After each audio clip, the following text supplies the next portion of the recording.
these angry, mad, opportunistic, lying black women. What black community? It's a black environment with black women and black children in it. Aspiring to be patriarchs like what white men have, that isn't freedom. That isn't going to help anybody. It's certainly not going to help black people. Nigga, please.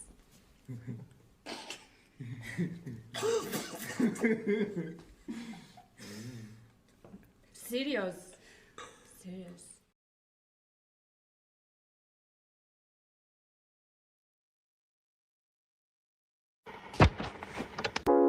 Tell me, do you really love me? Or is it all a lie? Do you love me? Or is it all a lie? Tell me, do you really love me? Love me. Tell me, do you really love me? Or is it all a lie?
I've been looking for someone like you. I've been thinking about what you do. Nothing like it. I've been trying to find it. Now I can't hide it. I don't wanna fight it.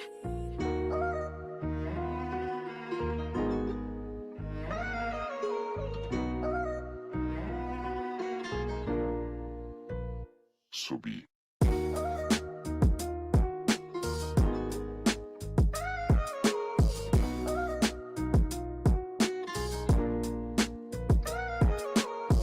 Good morning, y'all. Hit that like button for me. What is really, really good? Shout out to the gang. Shout out to the church. Good morning. Let the church say amen. People forget we running the church over here.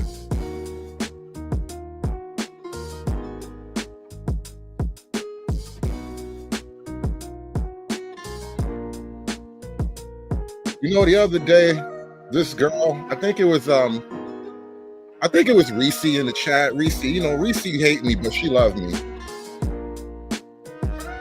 Reese tried to call me out for my misogyny, and I had to remind her,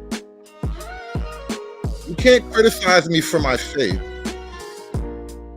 If I were a Muslim, you wouldn't be criticizing me. If I were a Buddhist, you wouldn't be on my back. That's why we had to start a religion over here. Welcome to the church of misogyny, y'all. Let the church say amen. Get it again. Okay, I'm gonna say it again. I come in the name of Jesus. Repeat it after me, bitch. I come in the name of Jesus by the power of the Holy Spirit.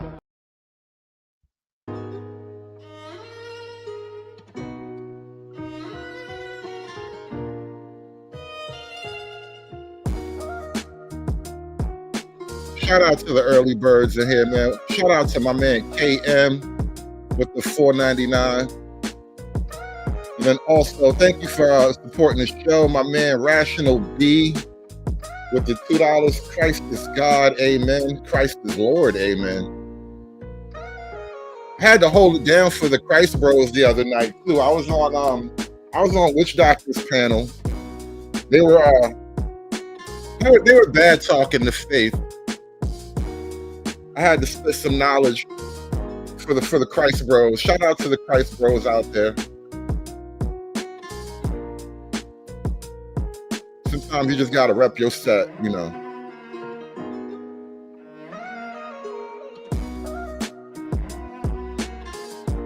Hit that like button for me. We're gonna get into the show in a minute. You know, I had to double back to this conversation. I had to show you guys exactly what I was talking about. Plus, you know, I'm gonna flesh out the point a little bit more. You know me, we got clips for days. I got exhibit A through Z. I got all the clips, y'all. All the clips, man. Give me the money. Give me the money, Paul. Oh, well, I was cute. Give me the money.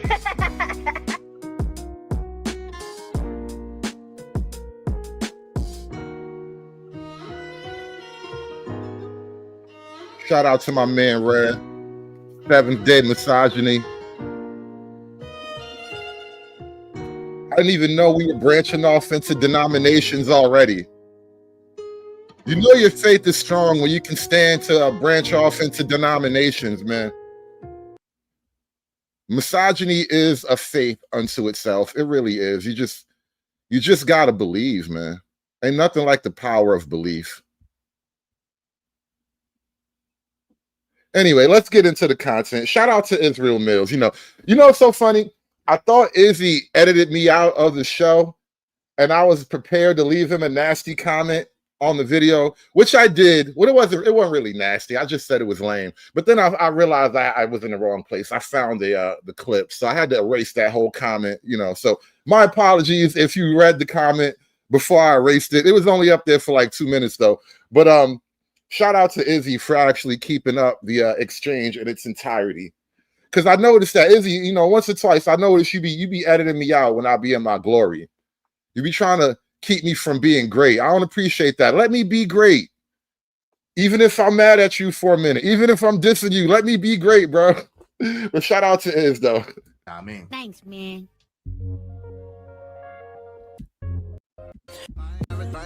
cannot take that state of mind or that mind state. Let me tell you why. I'm reminded of the Garden of Eden when you said that. Remember the first thing that Adam said when he got caught? Oh my goodness, Sugar Bum. You say you deserve to be worshipped. That's why we're here. We are getting back to the original faith. Because although primitive, the primitive worship was a matriarchal worship, right? But I'm arguing that worshiping you is primitive. And we have to get back to the original faith of man, which is these hoes ain't shit. All right, we're not worshiping women anymore. That's Stone Age barbarism. That's that African black magic bullshit. The woman that you gave me the fruit to eat. So at the end of the day, I believe the fall of our so-called race is tied into us following behind the whims of women, one way or the other, right? Now, I thought it was ironic that Izzy had that exchange before I came on the panel. Listen to what he's telling. I think that's that's Lord ADS he's talking to, right? Of our so-called race. At the end of the day, I believe the fall of our so-called race is tied into us following behind the whims of women. Yeah, yes, Carmen. I am banned from Iz's channel. That's why I thought he just deleted me. Like, I thought he yeeted me from total existence out of his universe, right? But what happened? Well, I'm showing you what happened and how we got banned. why I probably got banned. I'm giving you the backstory and the build-up, so everything is on the table. Hit that like button. You're gonna love this show. But this is Izzy talking about following the whims of women. The woman that you gave me the fruit to eat. So at the end of the day, I believe the fall of our so-called race is tied into us following behind the whims of women. All right, I played that for you 3 times now. The fall of our race is tied to following the whims of women.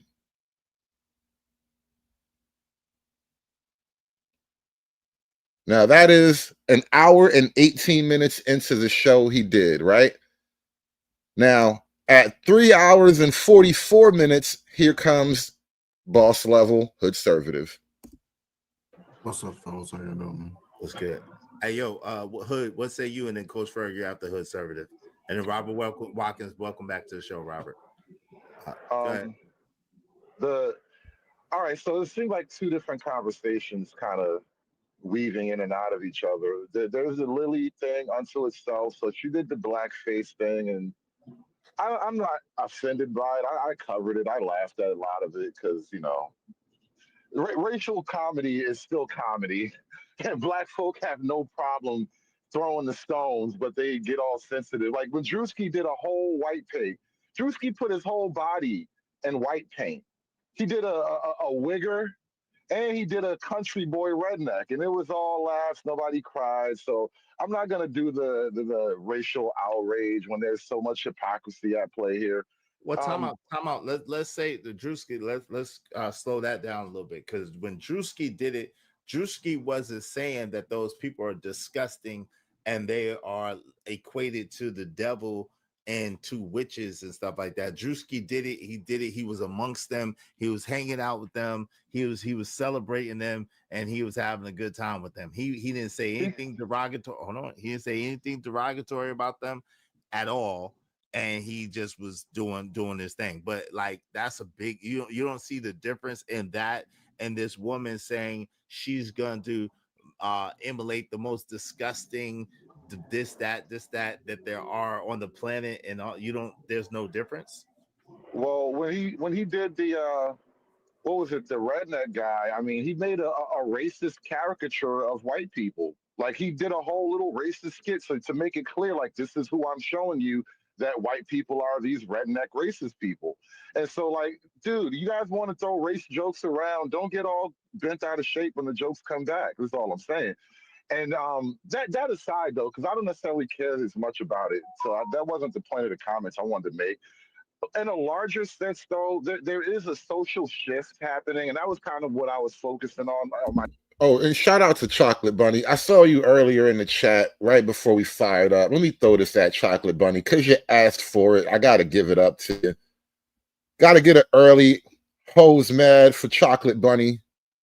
Hose mad, hose mad, hose mad, hose mad, hose mad, hose mad. This is about targeting women of color in the United States of America. Don't tell me, because I didn't get a single apology. Time has expired. My life was threatened. Thank you.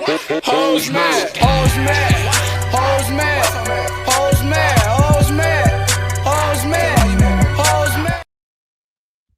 The commentary with the blackface thing. 15, 20 years ago, white girls would have never. But all of a sudden, a bunch of white girls on Halloween night decided we're going to wear blackface because we're tired of these bitches. That is a social trend that needs to be taken note of. Note in what way? I just note in what way are you speaking? Black women have lost their social motion. Black girl magic is dead. Okay, but how does that help or benefit you? Who said it did? This just an observation. No, I got you, but okay, so let's. So you're saying it doesn't. So how does it hurt or be of a detriment to you? Well, I mean, let's look at it this way. How does it help or hurt black men? Well, one, let's say that black women, with all of their social motion, as I described it, they've only used it to push black men down and to separate themselves from the men. So on the one hand, like with the snap thing, a lot of black men are having a hard time sharing the sympathy for black women when we're just not feeling the love lately. So this whole thing, like you're kind of on your own now. Go fight your race war, fight all your racial battles on your own. I got other things to worry about now. But how does okay? So my thing is, I can't necessarily blame any man for feeling however they feel. Right? You're entitled to that. Let me just say that off the top. I do find it hard to understand how we think that overall. So, and this is the question I asked earlier that I want to ask directly to you. When they exterminate, if they, let's just say they're successful in exterminating, renovating, gentrifying America and getting black people, all of them out of here except for dudes like you. Now, this is the part of the conversation where Izzy kind of got weird. And I don't even think it's just Izzy. It's definitely not limited to just him. It's a sort of pathology that is embedded itself into the ego and the super ego and the subconscious of black people. Like it's literally worked its way through every layer of black self-consciousness. Who love the farts of white people, right? So when you get your white people farts by the ton, and it's just you and your white people, what station do you believe that you're going to be at? This is what I'm trying to understand. I literally had this conversation with multiple white nationalists on the panel just yesterday. I'm doing the Lord's work, bro. I'm solving America's racial problems, and you niggas are scared to talk to the white man. So I'm talking to these guys. I'm talking to these guys. Don't cut me off after you just insulted me like that. You got to take that on the chin. You got to take that on the chin. You got to take that on the chin because you're talking crazy to me right now. I'm not. I'm not, because you suck. What about white people farts, bro? All right, so take it on the chin. Stop acting like that. Good. All I'm saying is I'm talking to these people, and not once did any of them say anything about exterminating. You niggas have this like some type of like, excuse me.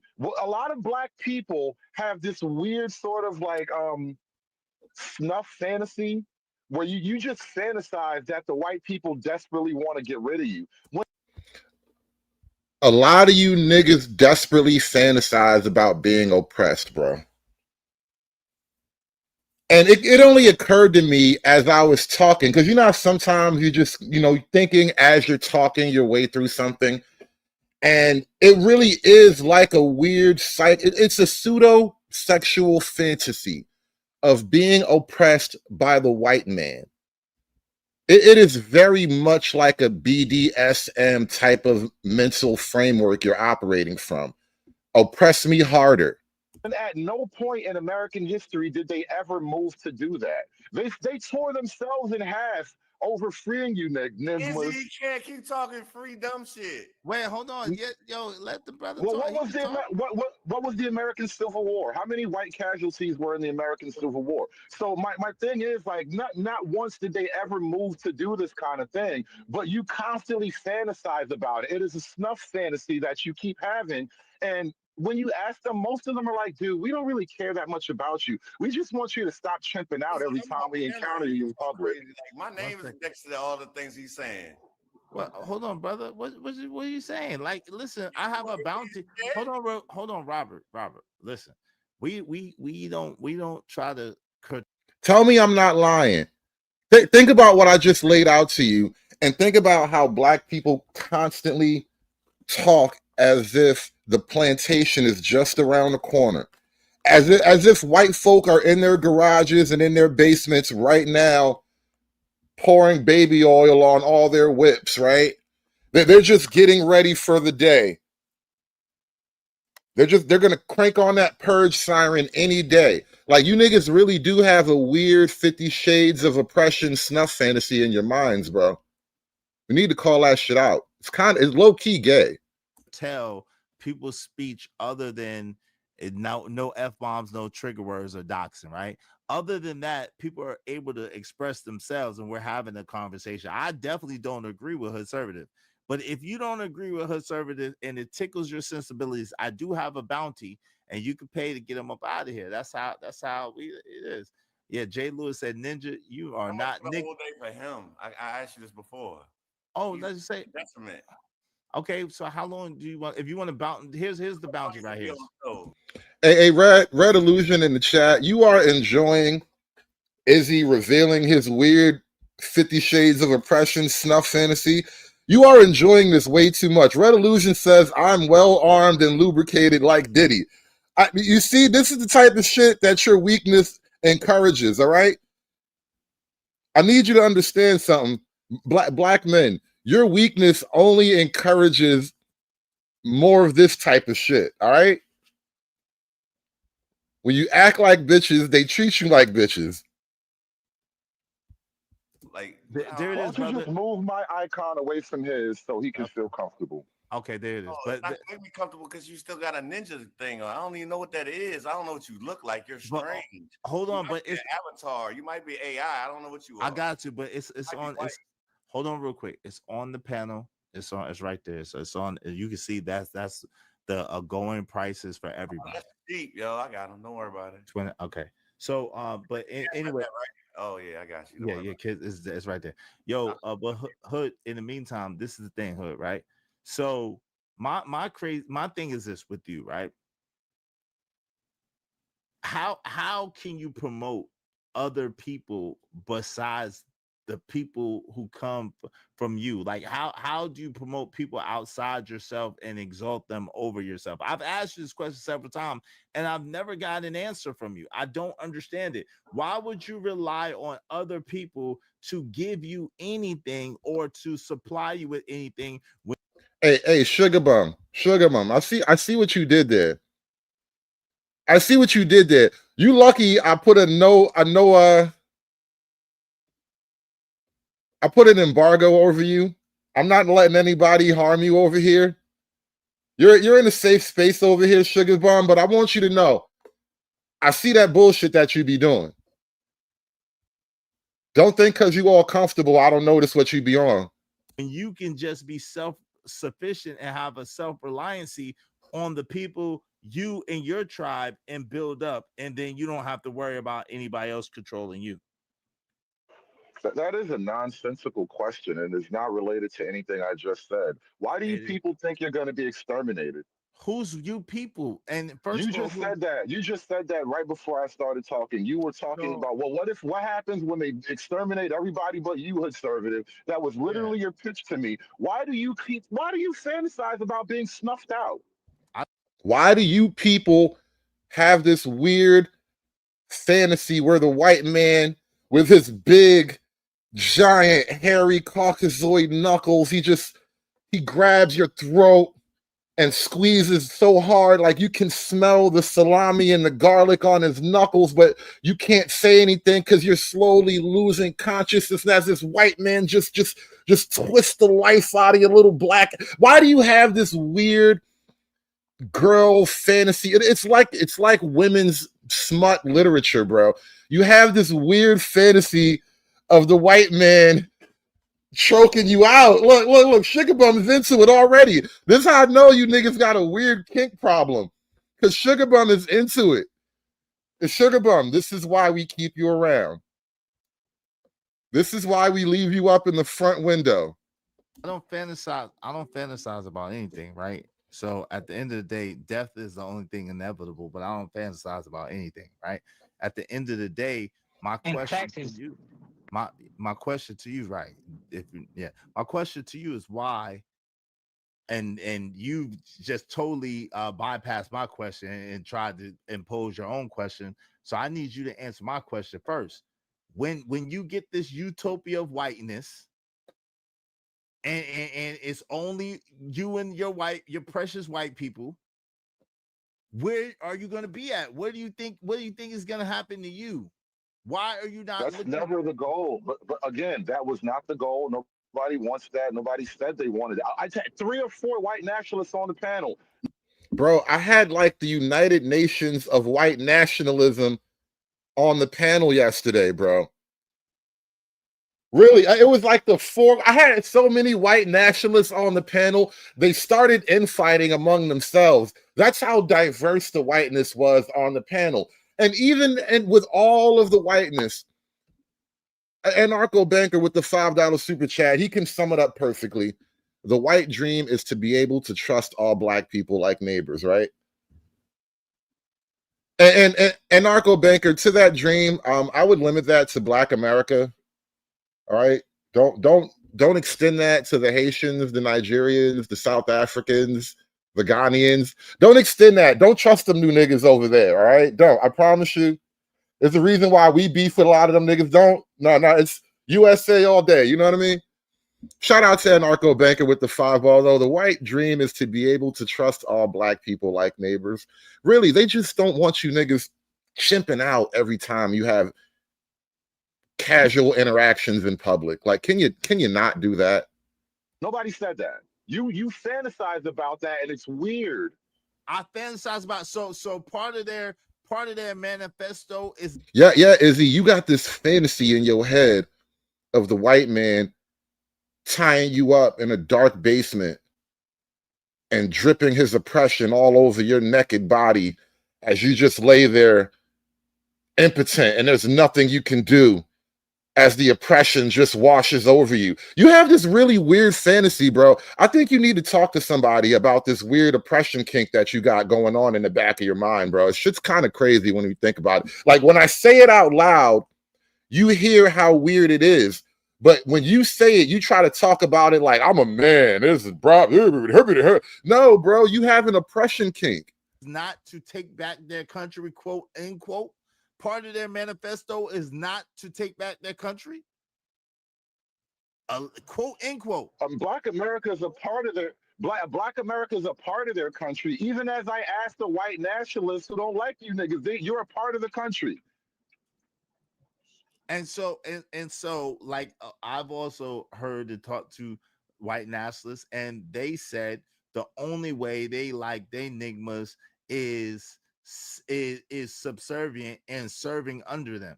So what I'm trying to understand is, are you hear that, right? The white boys I talk to, they like having niggas under them. You hear it, right? Like, how is this not a weird oppression kink, bro? All the white boys I talk to, they like being on top. What do you mean? What do you fucking mean, bro? Stop. This is an oppression kink. I swear to God. You need help, brother. You need help. You need help.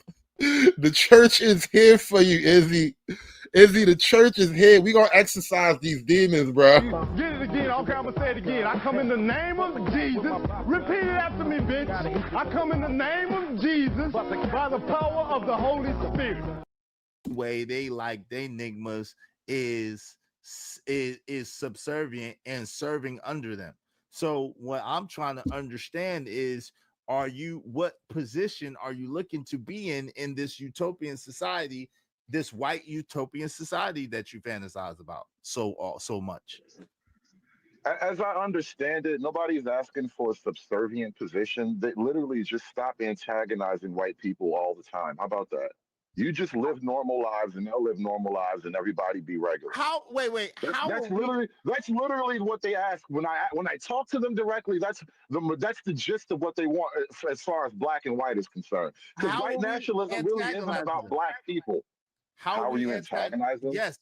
You literally think that you literally fantasize about them snuffing you out. So therefore, you assume all the worst intention about them. How is it lies when that was your question to me twice now? Lies. I'm talking to you because I'm talking to you specifically. Are you a white man or are you a black man, alleged black man? Your questions to me are hinging on white folk doing some type of mass extermination. And twice now, your questions to me are revolving around that, and I keep calling you out on it. It's weird that black folk have this snuff fantasy that you think white people are really, really just waiting to flush the toilet and get rid of all of you niggas. Like, no, that's No, not what's happening. they're gonna keep a couple of you so-called safe Negroes around like you, and I want to Again, know. again, Hold on, fantasies, bro. and I want to know. Fantasies. It's not, Look, fantasies of being a pet. They're gonna wipe us all out, but some of us, they're gonna keep some of us chained up in a pearly white cage. And every now and then they're gonna trot you out and say, look at my shiny new Negro pet. They have this weird oppression fantasy going on. Like you've built this entire universe in your mind. It's like some George R. Martin Game of White People type universe you got in your head where you're going to be oppressed on some type of like grand struggle type of level. Like it's weird how you built this whole world in your mind, bro. How is it not an oppression fantasy? This is like a smut novel. not a fantasy or nothing. I want to know what you think your fate is gonna be when you get the validation that you want from your white zaddy. I want to know what the end result you think is going to be for you. I want to know what the end game for you is. This is why I keep asking you. You refuse to answer. So, Izzy, do you suppose that from a psychological perspective, you need white men to hate you? Yo, no, don't try to use your pseudo psych. Don't get mad because I look at it. I can look right through you, bro. I can read you like a book. You need him in your mind. You need him as a boogeyman. You need him. You want him on your mind. You need him on your mind. You want me on that wall. You need me on that wall. So, Izzy, do you suppose that from a psychological perspective, you need white men to hate you? Yo, no, don't try to use your pseudo psychological semantics on what me. else is going on here? No matter how much they say no, no matter how much. And you know what, Sugar Bum, as much as I hate you, well, I don't hate you, but you know what I'm saying. You're right though. On a weird psychological level, you are way too right, and this is why I don't just get rid of you. This is why I don't automatically discard you. I forgive your evil, wicked, divester nature, you know, because I'm a holy man. I'm a holy man. And so being a holy man, it is within my power to forgive you for being an evil divester. But I think you are right about that. I think you are right about that. Psychologically, they do need you. And this is what I think kind of puts me at odds. I think I give off, I don't need you. I don't even want to need you. I think needing you is a weakness on my part that I would suicidally fight against. Like I would work myself to the grave to not need you. And from a psychological perspective, though, I think that is like one of those, it's like a Plato's cave kind of thing. You don't even know you're in the cave until you get out of it, right? And I think that's what a lot of black men are really up against. Like there is a deep, like umbilical cord. It's like a psychological umbilical cord of need. And it takes a lot to break it, perhaps. I'm not going to tell you how mine's got broke, but it's dead now. And once it's broken, though, it's broken for good. There is no coming back. Izzy, do you suppose that from a psychological perspective, you need white men to hate you? Yo, no, don't try to use your pseudo psychological semantics.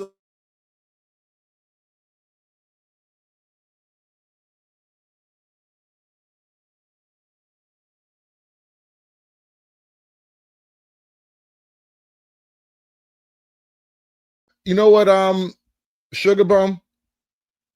Divestors absolutely do have a lot of the same views as white nationalists.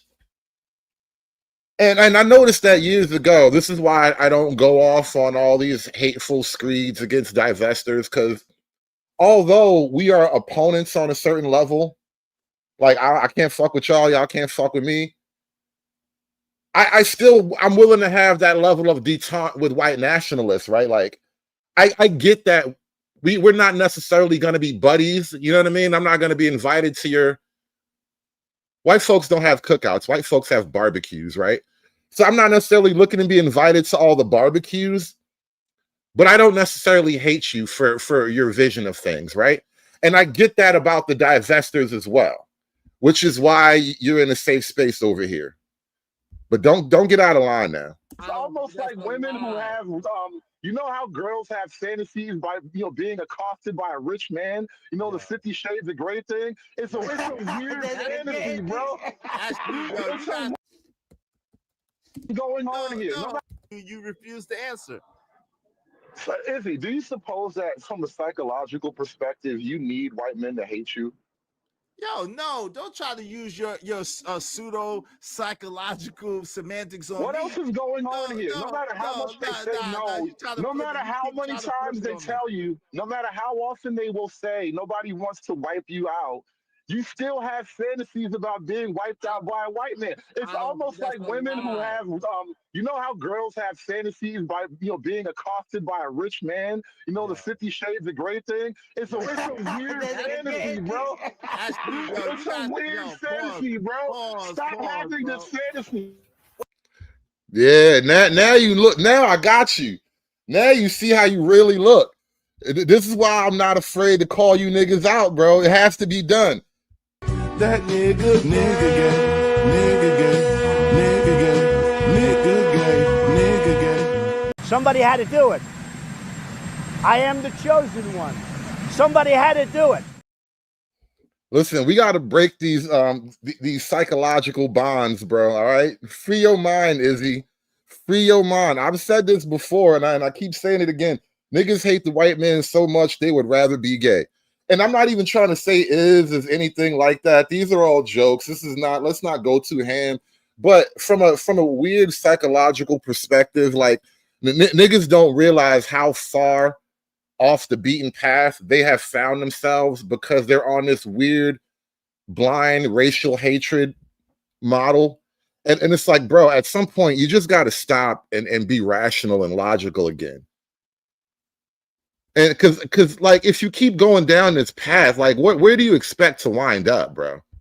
Wait, whoa, whoa. Pause, man. Nah, nigga. Hell no. Pause, my brother. Pause. See, first you niggas don't hear yourselves, bro. It really do sound like that. I think that's the wrong use of the word accost. Yeah, hold on. But this is the crazy thing. The crazy thing is this, right? I hear your sarcastic humor, and you're decent at it. You're decent at it. You could be a good white comedian one day, right? At the end of the day, what I'm saying to you, isn't that like a weird underhanded compliment though? I could be a great white comedian. Like I could be as big as Seinfeld. I can be like Jim Carrey.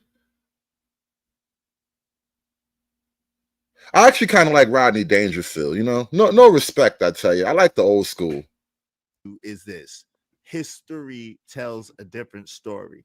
History tells a story and it regales the tales of the victors and the victims. History regales and tells tales of conquering and the conquered. And at the end of the day, generally speaking, when there's a war, the men are deleted and the spoils of war are the women and children.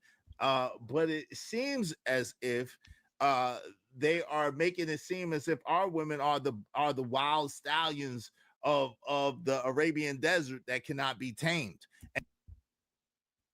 Izzy about to go all over the place with this stupid metaphor. Tell you niggas have this fantasy of being wiped out. It is a 50 Shades of Oppression fantasy, bro. Oppress me harder, daddy.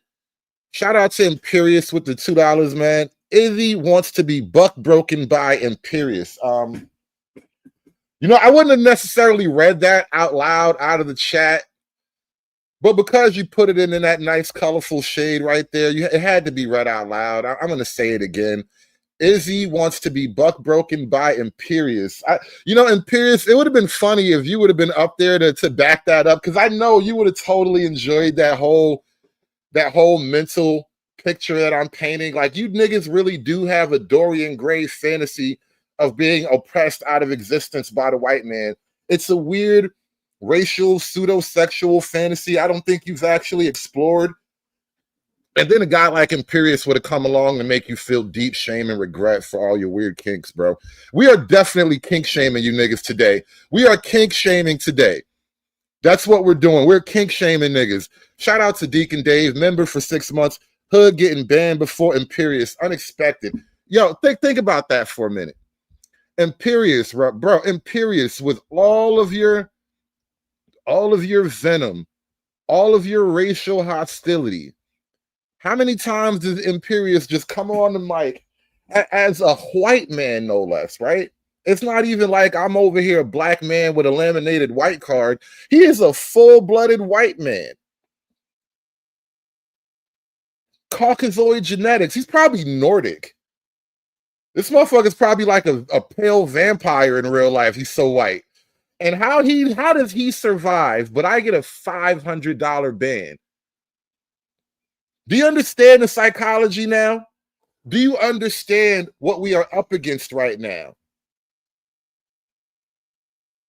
Fucking Nosferatu gets to live, all right? They got Nosferatu himself on the goddamn panel.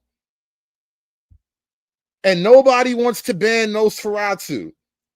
They're like, oh, bring him back. He's sexy. He powerful. He sound dangerous. I like him. They got goddamn vampire on the panel. But me, all I do is remind you niggas that you need to let them fight their battles on their own. And I get a $500 ban. But this nigga Imperious is immortal? How the fuck does he get to be immortal? Can a nigga live? Can a nigga live? Please. The nigga is immortal. And I can't even live, bro. It don't make sense, bro. It don't make a goddamn lick of sense in the whole world. I don't understand. I don't understand. Rational B, member for 6 months. Can we stop raising white boys that they evil Nazi grape oppressors in 2025, please? No, because the left women, gays, blacks had to need their oppressor kink. It really is just a kink at this point, man. I'm not even gonna mentally allow for it to be anything other than a kink at this point. In 2025, if you believe that white people are really, really out here trying to hold you back, they're plotting on putting you back in chains. They're gonna replant you niggas. That's my word for getting put back on the plantation. They're gonna replant you niggas. If you really think the white man is trying to replant you niggas at this point in 2025, you have a kink. That's what it is. You have a kink. You have a white people fetish. You have an oppression kink. And Imperious, he says, I prefer snow roach or mayo maggot. Look, whatever safe words you guys want to work out, Imperious, you and Iz can work out safe words on your own time, bro. I'd appreciate if you kept the details of your contract private and not public. Because it's crazy. It's crazy how you, and thank you for pointing that out to me. Like, even with Josh, bro, Josh literally riles up the Negroes, bro. And I'm looking at this and I'm watching him and his little bit of giddiness, and I see what's playing out, and it's like he enjoys riling up the Negroes. And you know what? The thing is, the Negroes enjoy being riled up by the dangerous white guy, the dastardly white man with all of his wicked, evil designs. They enjoy being riled up by the white man. You know how, like, think about it like this, right? Why do girls like horror? Think about it. Why do girls like horror movies? Because as a general rule, guys like action, you know, shoot 'em up, bang bang. But women, they like their action with an era of like horror to it, you know, some crazy mystical killer, you know, monsters, a demon. Why do girls like horror? And ultimately, what it is from the female perspective, they enjoy the emotional roller coaster of the up and down that the horror films bring out of them. Or you know, why do girls pick fights, right? They enjoy, as Carmen says, I don't like horror, but I do like intense drama stuff, right? They enjoy the emotional intensity and the roller coaster ride of emotions, and you know, the danger and the release and the highs and they like that. And what I'm proposing, what I'm arguing right now, my hypothesis is that Black people have developed what is a type of pseudo-sexual kink. It's an oppression kink. You enjoy the emotions of fantasizing about the white man holding you down with his big, giant, hairy knuckles and choking all the Black melanated breath out of you. And you just, I can't breathe. I can't breathe. And then you come. Like, that's really what's going on with you niggas. It's really a real pseudo-sexual. It's borderlining on actual sexual fantasies, because I guarantee you some of you gay niggas is into that shit. There's probably a whole subculture of gay Black niggas and white men that do exactly that shit. And this is what you niggas sound like, bro. It is a really weird, strange 50 Shades of Oppression. Every white man is Dorian Gray, and you just can't help yourself from going over the top type of fantasy situation. You niggas need help. You need help, bro. And the Church of Misogyny is here to help you niggas. We are here to rid you of your demons, okay? We gonna pray for these niggas. Get it again. Okay, I'm gonna say it again. I come in the name of Jesus. Repeat it after me, bitch. I come in the name of Jesus by the power of the Holy Spirit. And so therefore there is some sort of thing that is going on there. And so what I'm asking you is, and what I continue to ask you is, when you continue to try to deflect and get away from it, but I'm gonna continue to ask you until you answer. What is your end game when your beloved white man is able to reach the supremacy to which he is aiming for? Where does that leave you? Well, as far as Black women, Black men can tame Black women. So it's funny that you would say that unironically. Yeah, they're untamable. They're wild and free, and everyone knows it. Everyone can see it, and this is kind of creating a problem for us as a group, right? It's pulling down the overall Black reputation, because you got all these untamed chicks that you just can't do nothing about. And so now when a white woman puts on a Black face and this is Black women, because they're so wild and untamed, you're chained to her defense. You can't do nothing but defend her now. And what do you get from defending her? And now we're getting to the hard part. Shout out to Imperius with another $2. Whites are Dr. Claw from Inspector Gadget to Blacks, bro. And I mean, there's a lot of truth in that. Like, that entire archetype, you know, that Blaxploitation archetype, the man. Well, how do you think that plays out on a psychological level? Like, you did kind of create this like shadowy uber monster figure, like the idea of white supremacy itself is really hinging upon a figure like, you know, a Dr. Claw. This makes Jim Crow look like Jim Eagle.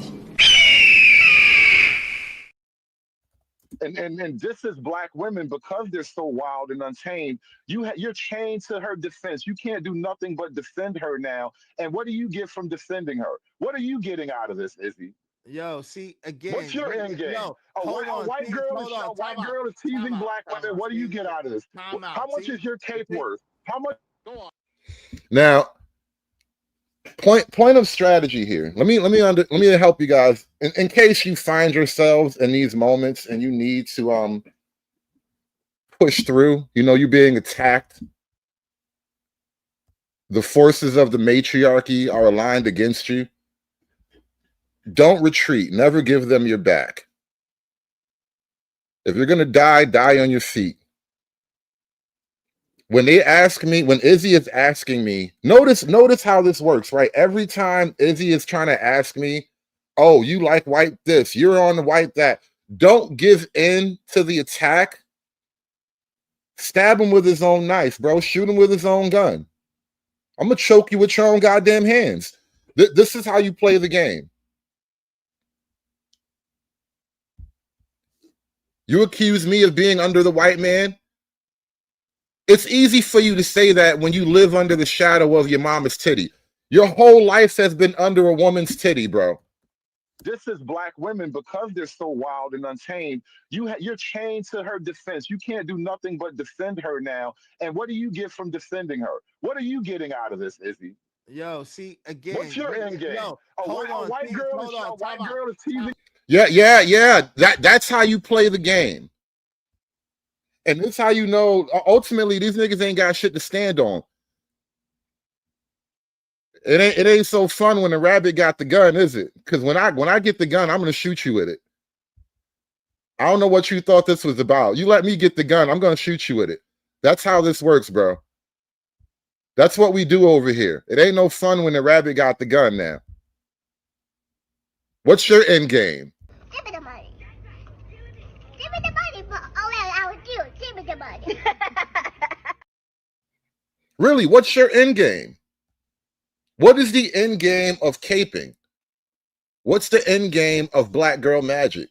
What's the end game of I got to defend the sisterhood? What's the end game? We all know the end game. Do I have to tell you? Do I have to say it out loud? Do I have to drop the clip? We know the end game. A lot of people seem to not understand me. Science proves that the black woman is God. We're not just saying that. And the black and Latino woman, they manifested themselves out of dark matter energy. All right. I believe the black woman is God. Black woman, God. I don't believe God, no man. I believe God, a black woman. The black woman is God. But my number one subject matter is the black woman is God. That's first and foremost. Black woman is God. The black woman is still God. You're God, black woman. The black woman is God. She is the creator. She is the sustainer. She is the provider. She is the first teacher of the children. She is everything to the black race. But don't get it wrong. I am still a white man's whore. Hey, we on Team Sugar Bum right now. Shout out, salute to the real bitches out there. We got to be on, you know, I'm going Team Divester. I'm about to wave a Divester hat, bro. I can't. I'm going full Divester today, bro. Salute to the real bitches. God damn it. Sugar Bum, you done got me. Sugar Bum done got me. I done been bitten by a Divester. Salute to the real bitches. Like, what else are we supposed to take from this, bro?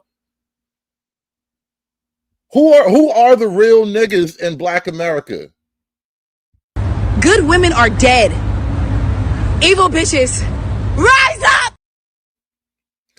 Oh, I know Sugar Bum a freak. Sugar Bum been turned out. That's why she can't go back again.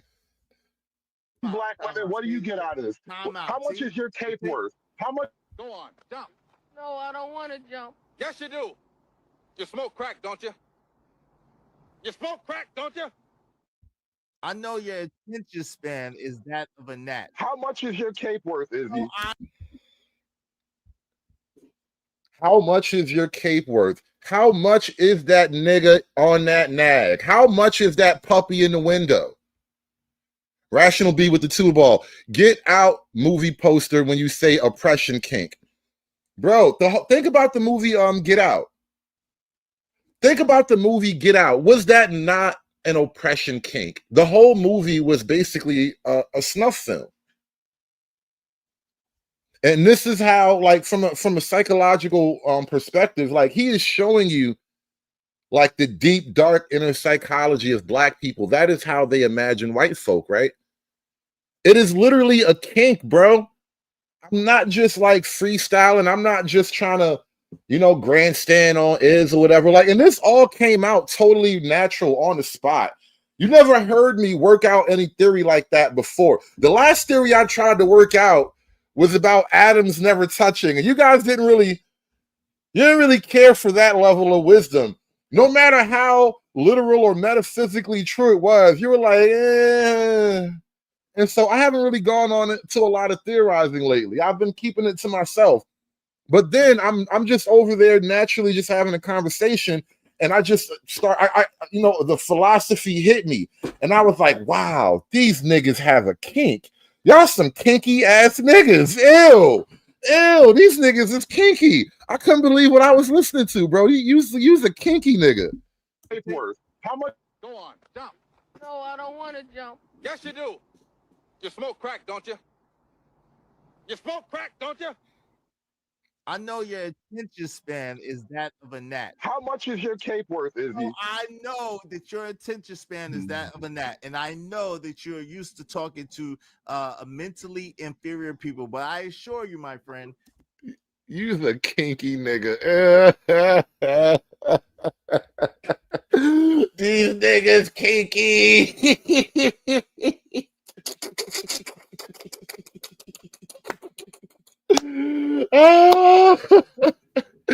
I can't, bro.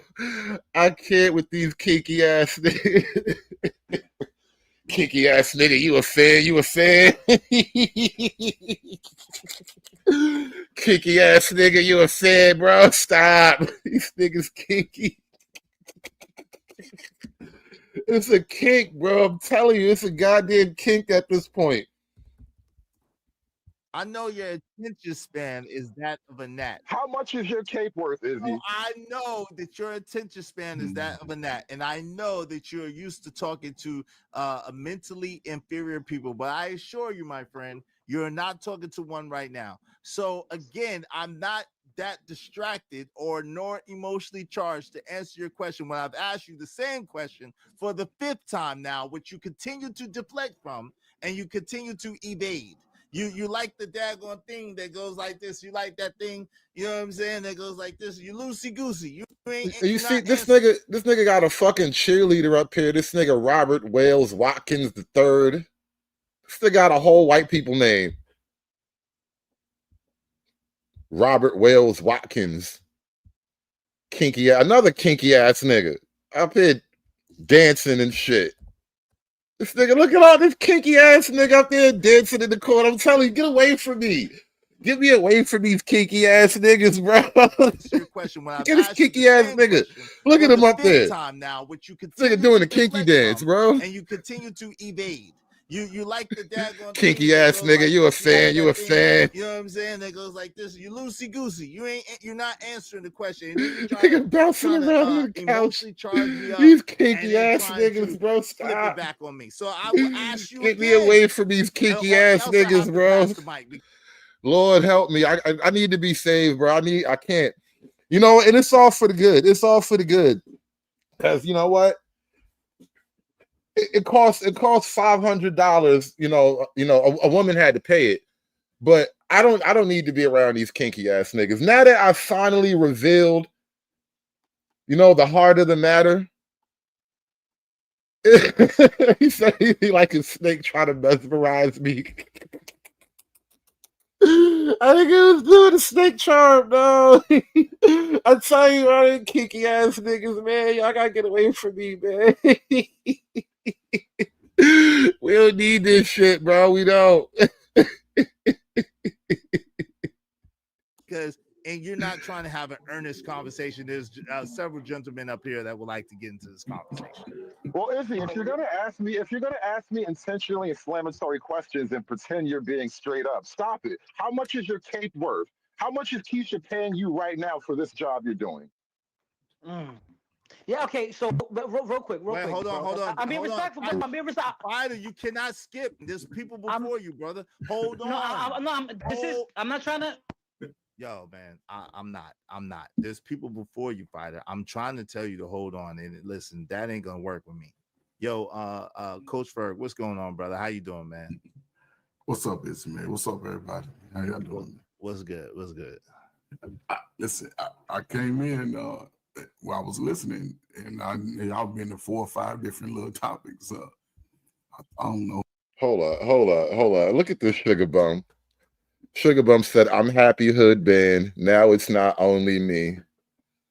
Me and Sugar Bum, we've been banished to Divester hell. Well, no, it's Divester's paradise. Come on, Sugar Bum. Sugar Bum, sing it with me now. Sugar Bum. You almost earned you a wrench today, but I would never. But I feel it in my spirit, but I know better. But you're going to sing along with me. Sugar Bum, I know you know the words. Been spending most our lives living in Divester's paradise. I've been spending most our lives living in Divester's paradise. Come on, sing along. I know you know the words, goddammit.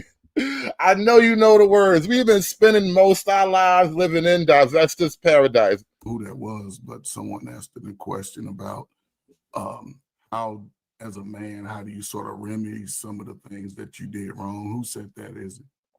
I don't know, but you can answer that. Go ahead. Oh yeah, just like okay, I think it was Truth earlier.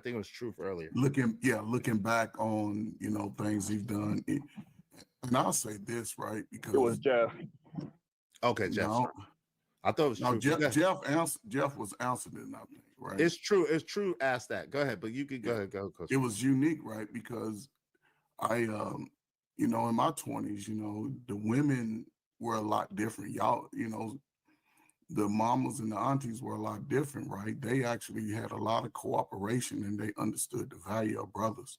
Even though during that time, they was pushing to young brothers like myself and other brothers to really not take advantage. They were saying, go to college, go to the military, go be all you can be. A lot of brothers took advantage of it. The brothers that didn't, and maybe a few years younger than me, they were stuck in the community. A lot of those brothers either sold drugs, used drugs, done deleted somebody, sold drugs to somebody's mama, auntie, cousin, whatever.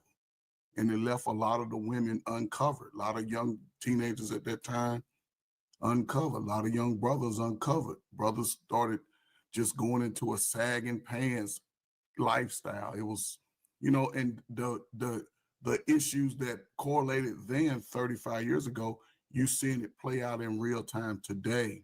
So a lot of brothers just coming back home. A lot of brothers are no longer here. A lot of good mothers and aunties and women of value are no longer here. And it's now left up to the hands of the children who were victims during that time. They are adults. They struggle the most.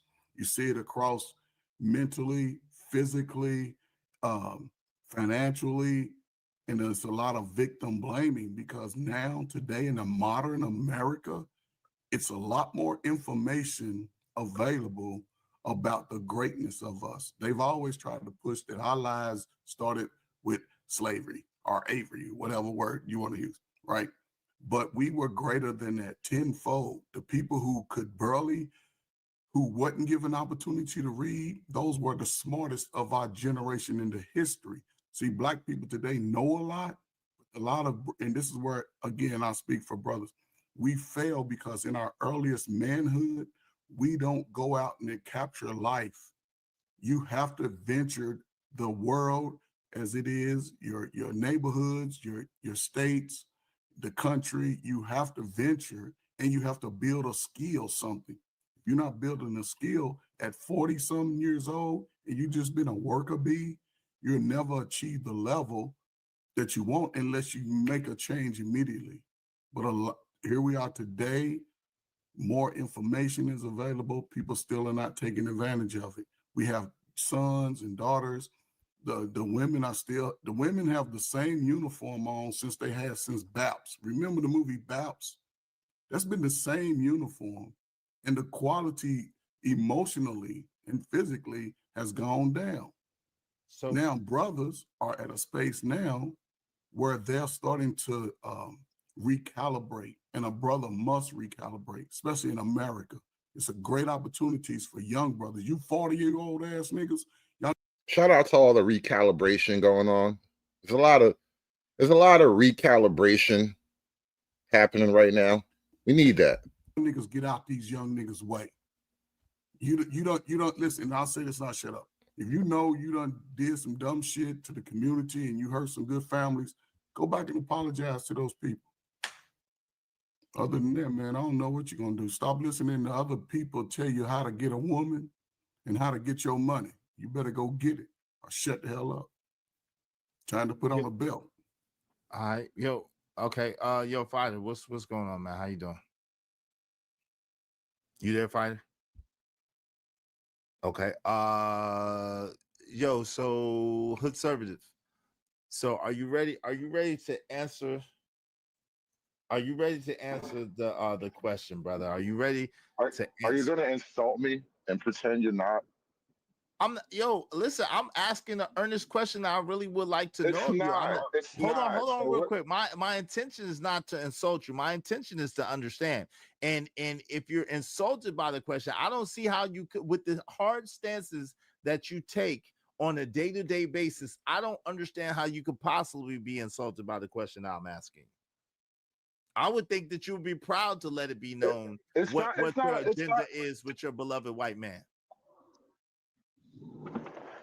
Bro, what's your agenda with Keisha, bro? What are you getting under Keisha's titties?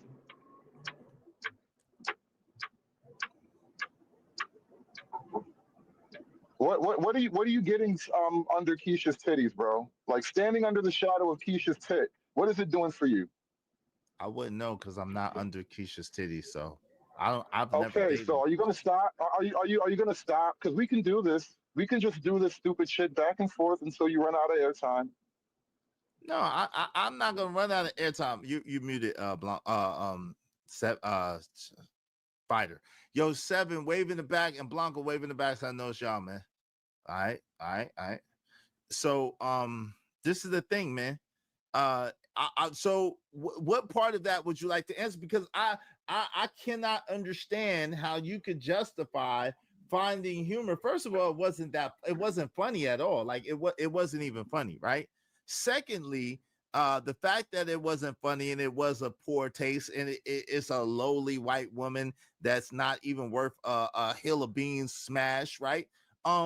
Beside that, I'm trying to understand how you guys feel like the guys like you feel so separated from the women of your tribe or the women that look like you that you will allow outsiders to come in and disrespect your women, and then you find humor and joy and glee in that.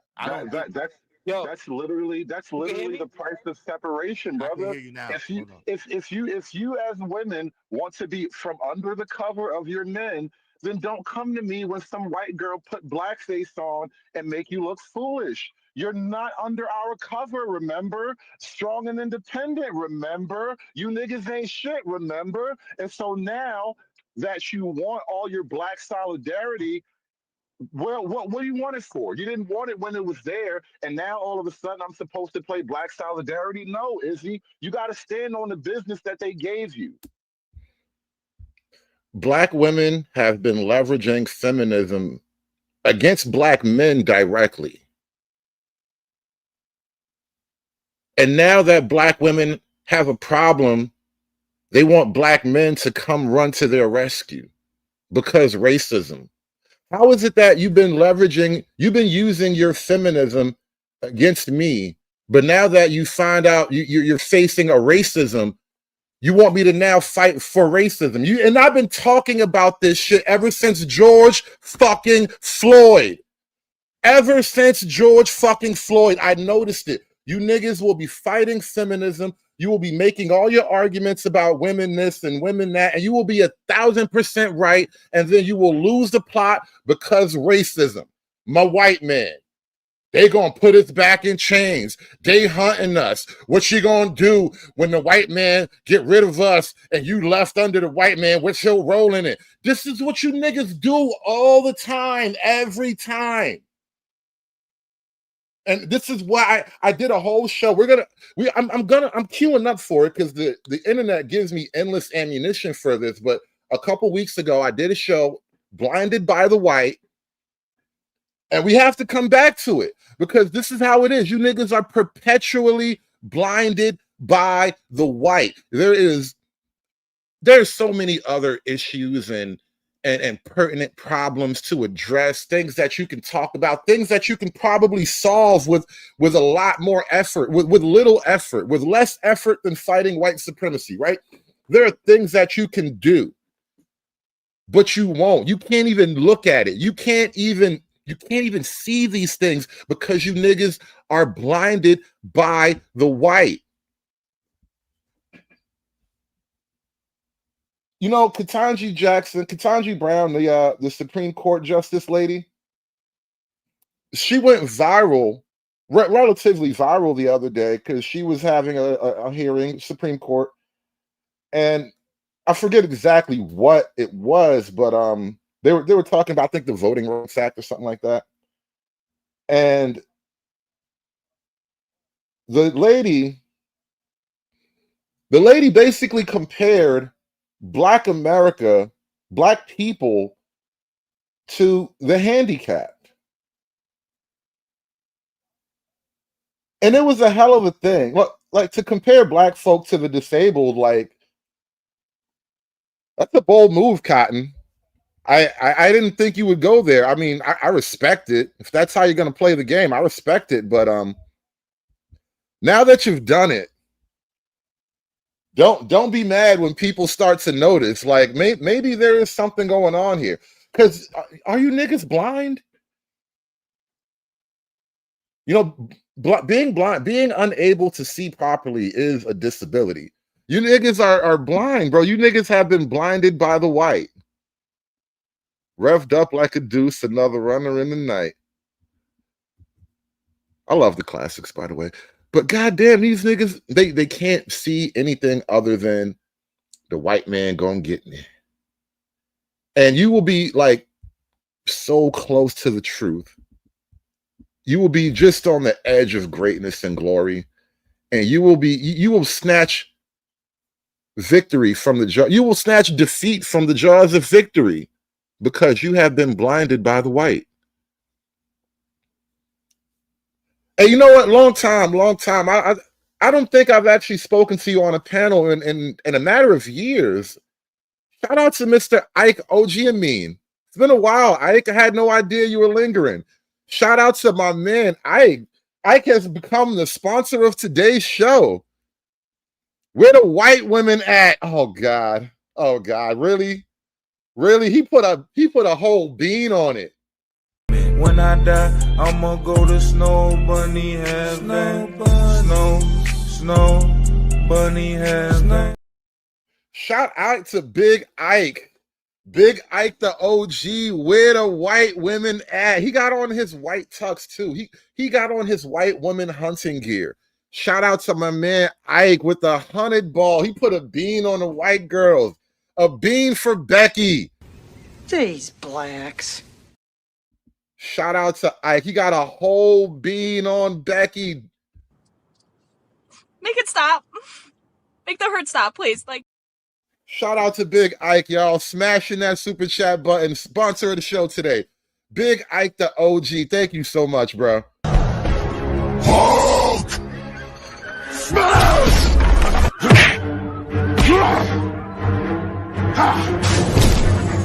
Smash you!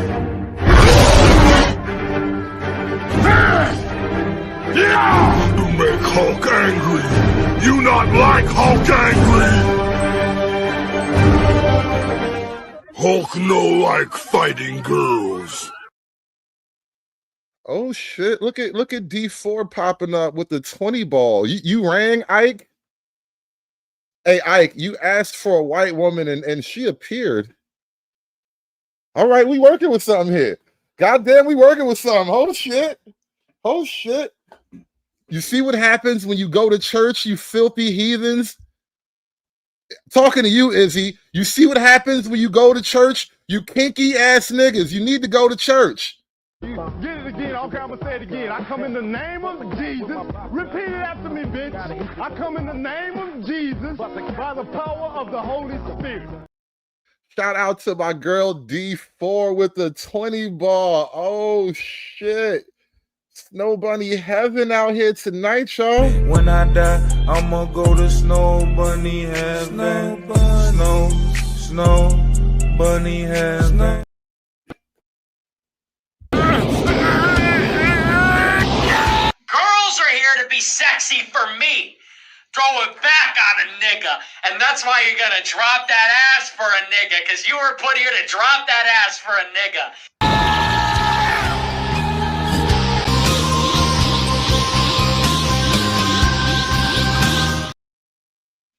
There you go. Shout out to D4 throwing it back with a 20 ball. No, you don't. If you stand on whatever you're saying, then you're allowing them to dictate. This has nothing to do. No woman came to me and said any. Yo, you know what? And shout out to the church, by the way. This is like this is a weird, proper, modern American diversity. Got conservatives, ortho bros, right-wing black niggas up here. Got a giant, we got like 2 handfuls of white-ass niggas going hard as fuck. We got nice, feminine, we got fit, feminine, friendly black women. We got divestors here.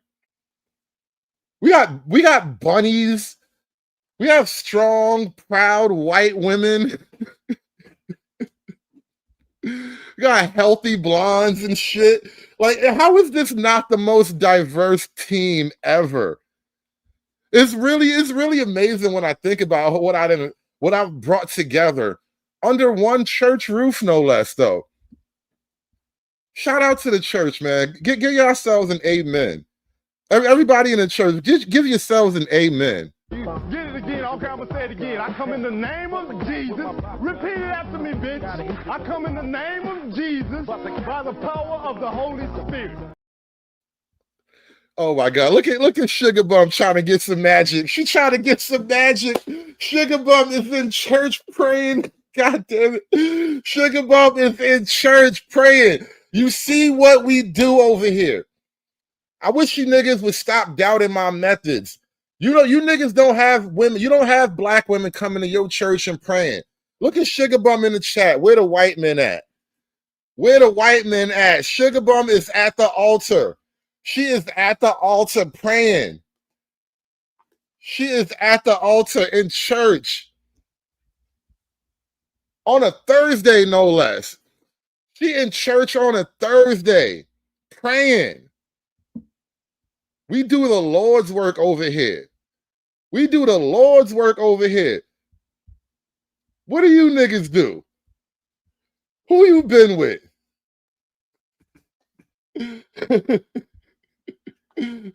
I've been with made bitches, connected bitches, divested bitches. None of these niggas have motion except for me. There has to be one real nigga left in America, in this damn country.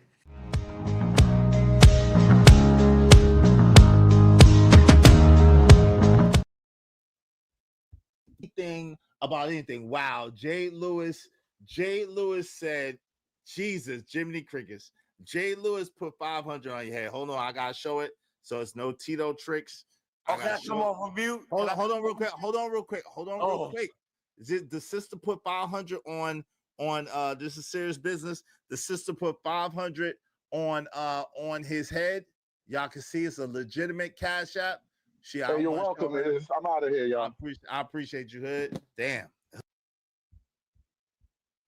There it is, y'all. There it is. Hey, look. Bluff City. I saw you type in the chat. Bluff City Nerd asked, "Where are the big booty Latinas in the chat?" Bro, the church been churching, bro. She was in the chat before you even asked the question. Hey, Gloria, how you doing, love? How you doing, love? I love that this church brings people together.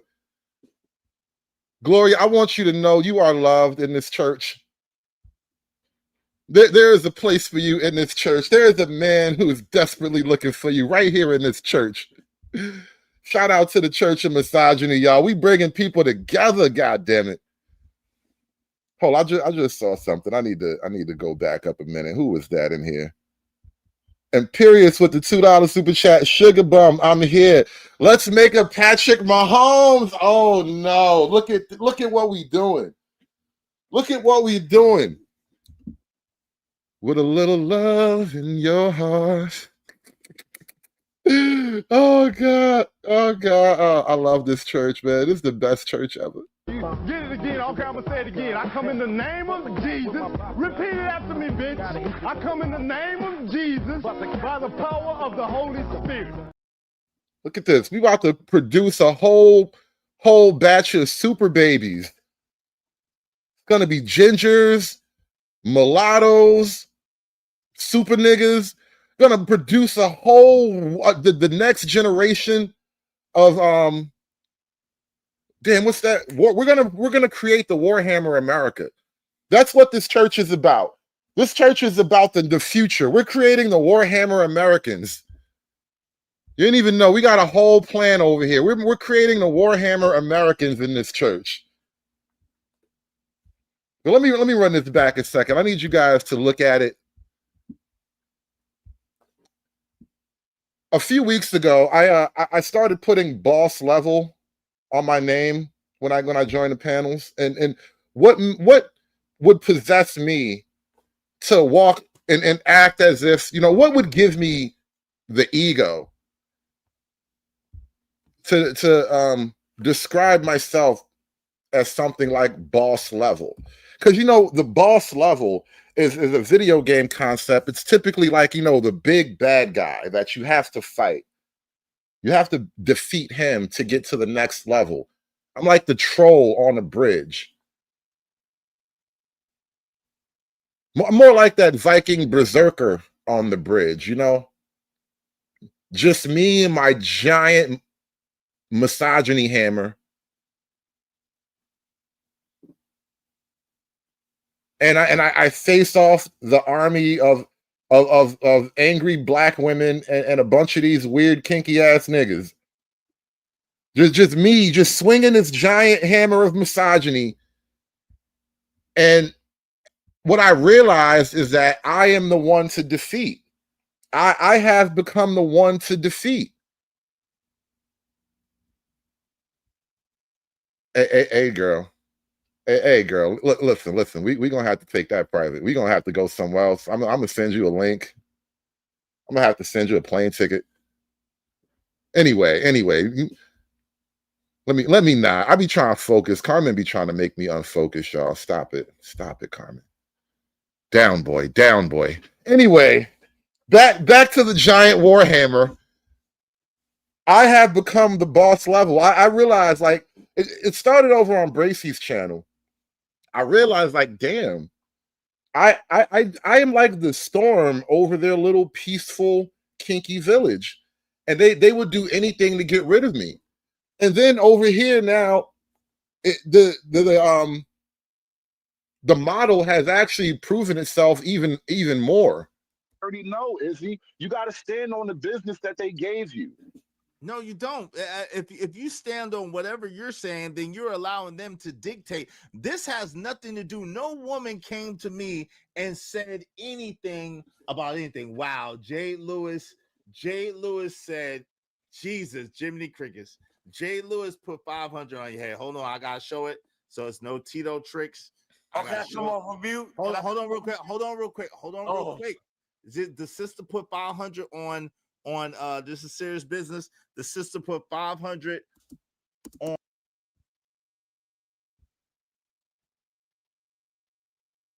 Bro.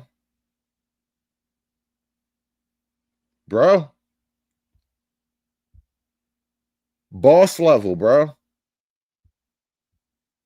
None of these niggas have motion except for me.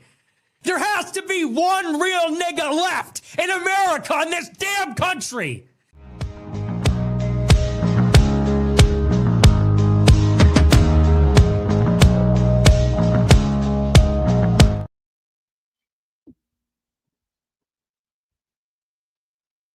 $500, bro. 500s. The hate is real. I know. Listen, man, I'm about to start putting a price tag on this thing. God damn. About to put about the OnlyFans this motherfucker. God damn. I didn't realize this shit was valuable. About to create the Cinnamon Hitler OnlyFans. About to capitalize on this misogyny.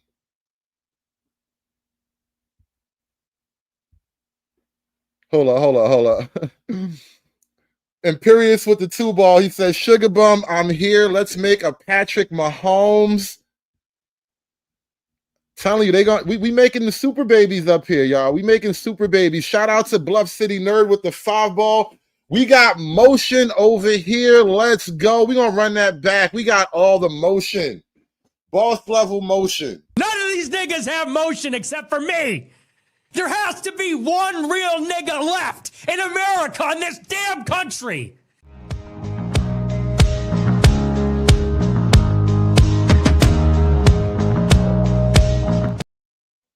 Bro, she just paid you $500 to protect her feelings from a real nigga.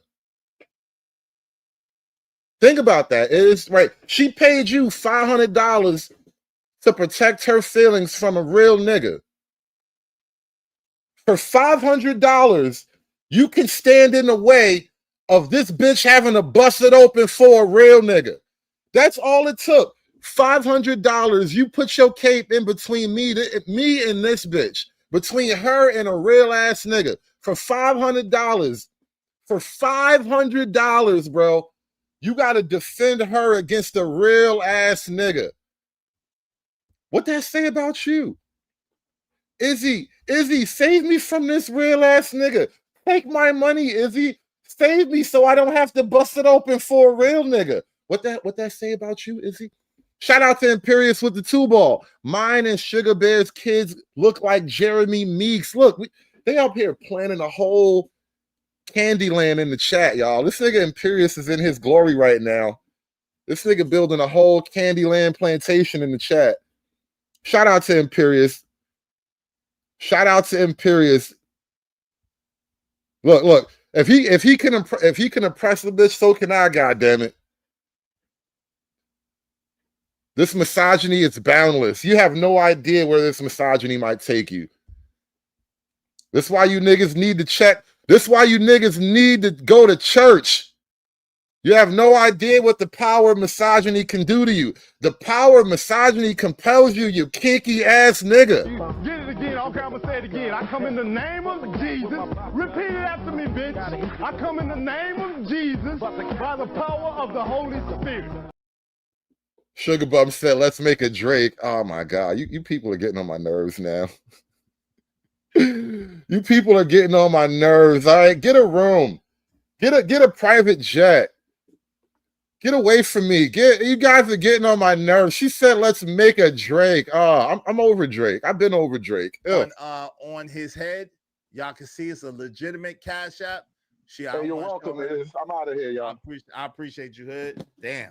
Hood, you've been banned. Hood, hold on real quick. I got you. Give me 1 second, family. Jay Lewis is sponsor of the show. Thank you to Jay Lewis. Hood Conservative, you're banned from my channel. You're banned from my channel. If anybody wants Hood to come back, it is $500. She said the disrespect. So it's only $500 to unban me. It's only $500. Oh man, this is hilarious, bro.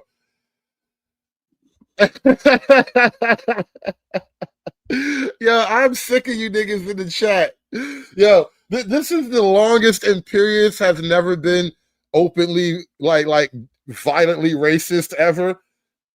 Sugar Bum, the massage all the racism out of Imperious. He like, don't worry, Sugar Bear, they not like us. You see this shit? And this is literally the pattern, bro. I swear, this is a pattern that holds true. Like a good 15 to 20% of the clan bros have a black girlfriend in the tuck somewhere. They don't take her out everywhere, but they be out with her. They be out with her. Got her in the side next to her, got her in the passenger seat in the pickup. Look across at her like, hey, boo. They not like us. These niggas is amazing, bro. You niggas really are amazing. Y'all getting on my goddamn nerves in this chat. I swear to God, you getting on my nerves. Shout out to Jay Lewis. I gotta give her props and what she did. Give me 1 second, y'all, because this is big. She spent a lot of money. Let me celebrate her. Thank you for being a sponsor of the show, keeping the show going, blessing the show. I appreciate you, my sister. Thank you. Now, earlier, just like 5-10 minutes ago, earlier in the show, I asked him directly, how much is your cape worth? This is why I started that stream the other day. I couldn't really do it like I'm doing it right now because, you know, I was working. I've been on the road for like almost 48 hours. But never mind. Now we're here. We're back. And I couldn't get it together like this, right? But I asked him, how much is your cape worth? How much is your cape worth? Apparently, I mean, it's like a down payment on a Nissan Altima.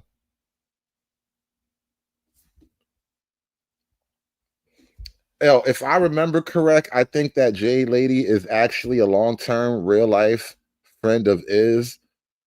I mean, hey, listen, if Iz is a gigolo in his offline life, I respect it. I respect it. It is. Listen, if gigoloing pays your rent, I respect it. I get it. I've seen it before. I know how the game go. I know who buys most of the Jordans in Black America.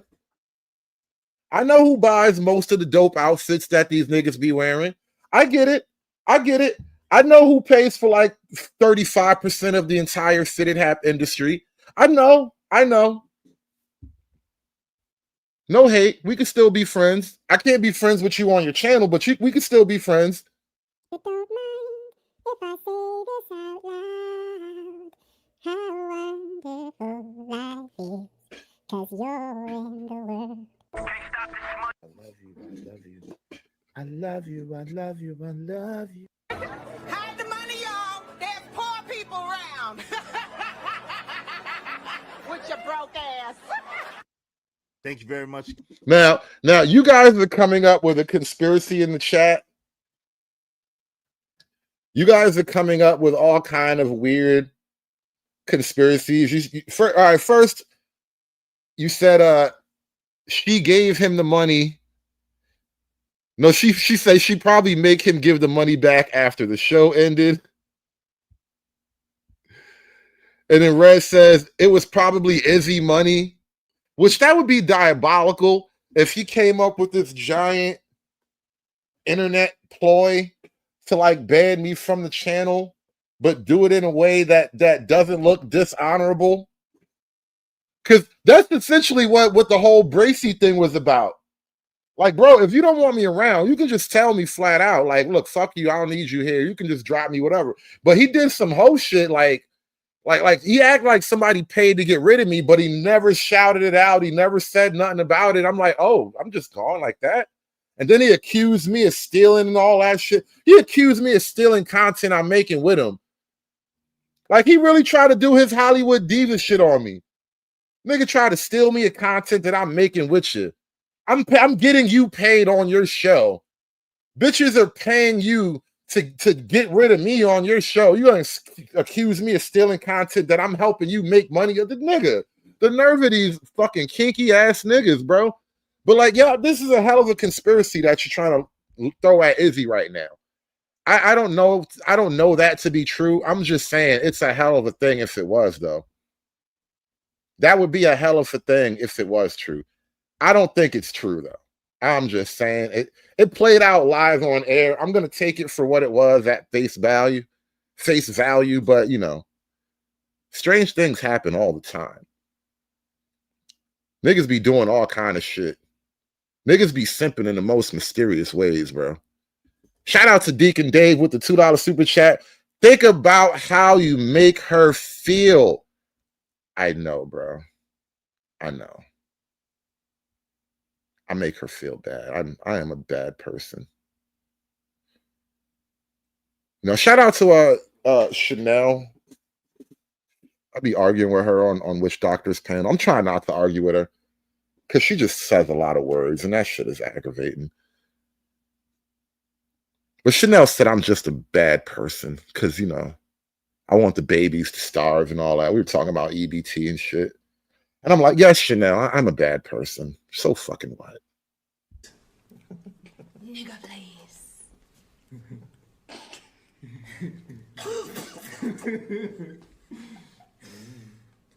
Serious.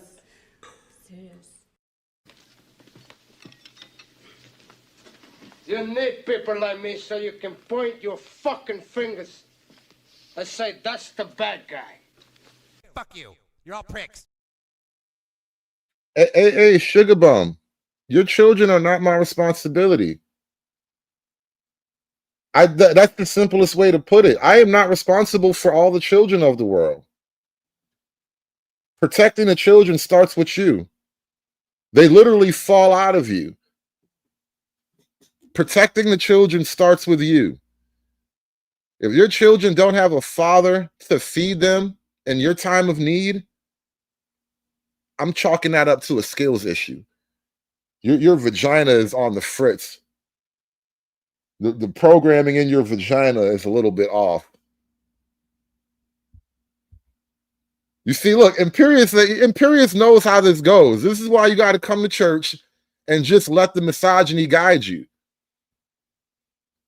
And I know, I get it. You're a wayward divester and you like to fight, but this is why you need the strong hand of Imperious to guide you.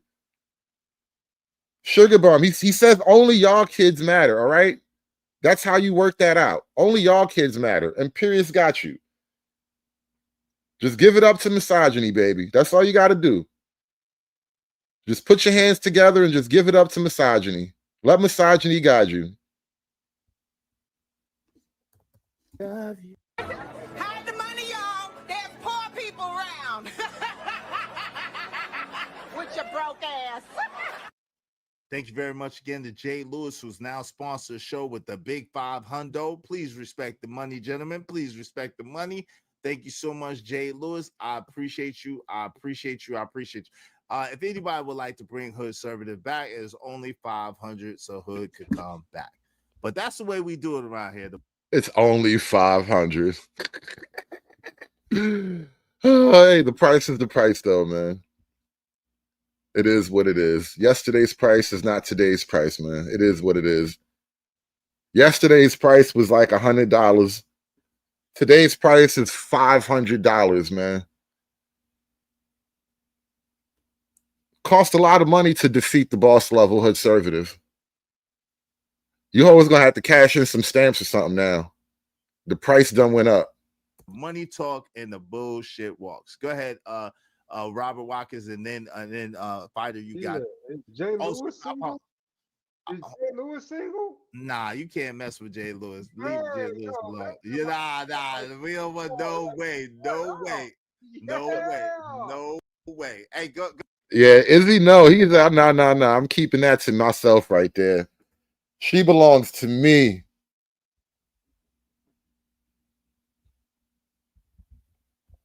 Now tell me, as much as I get accused of being a right-wing grifter, right?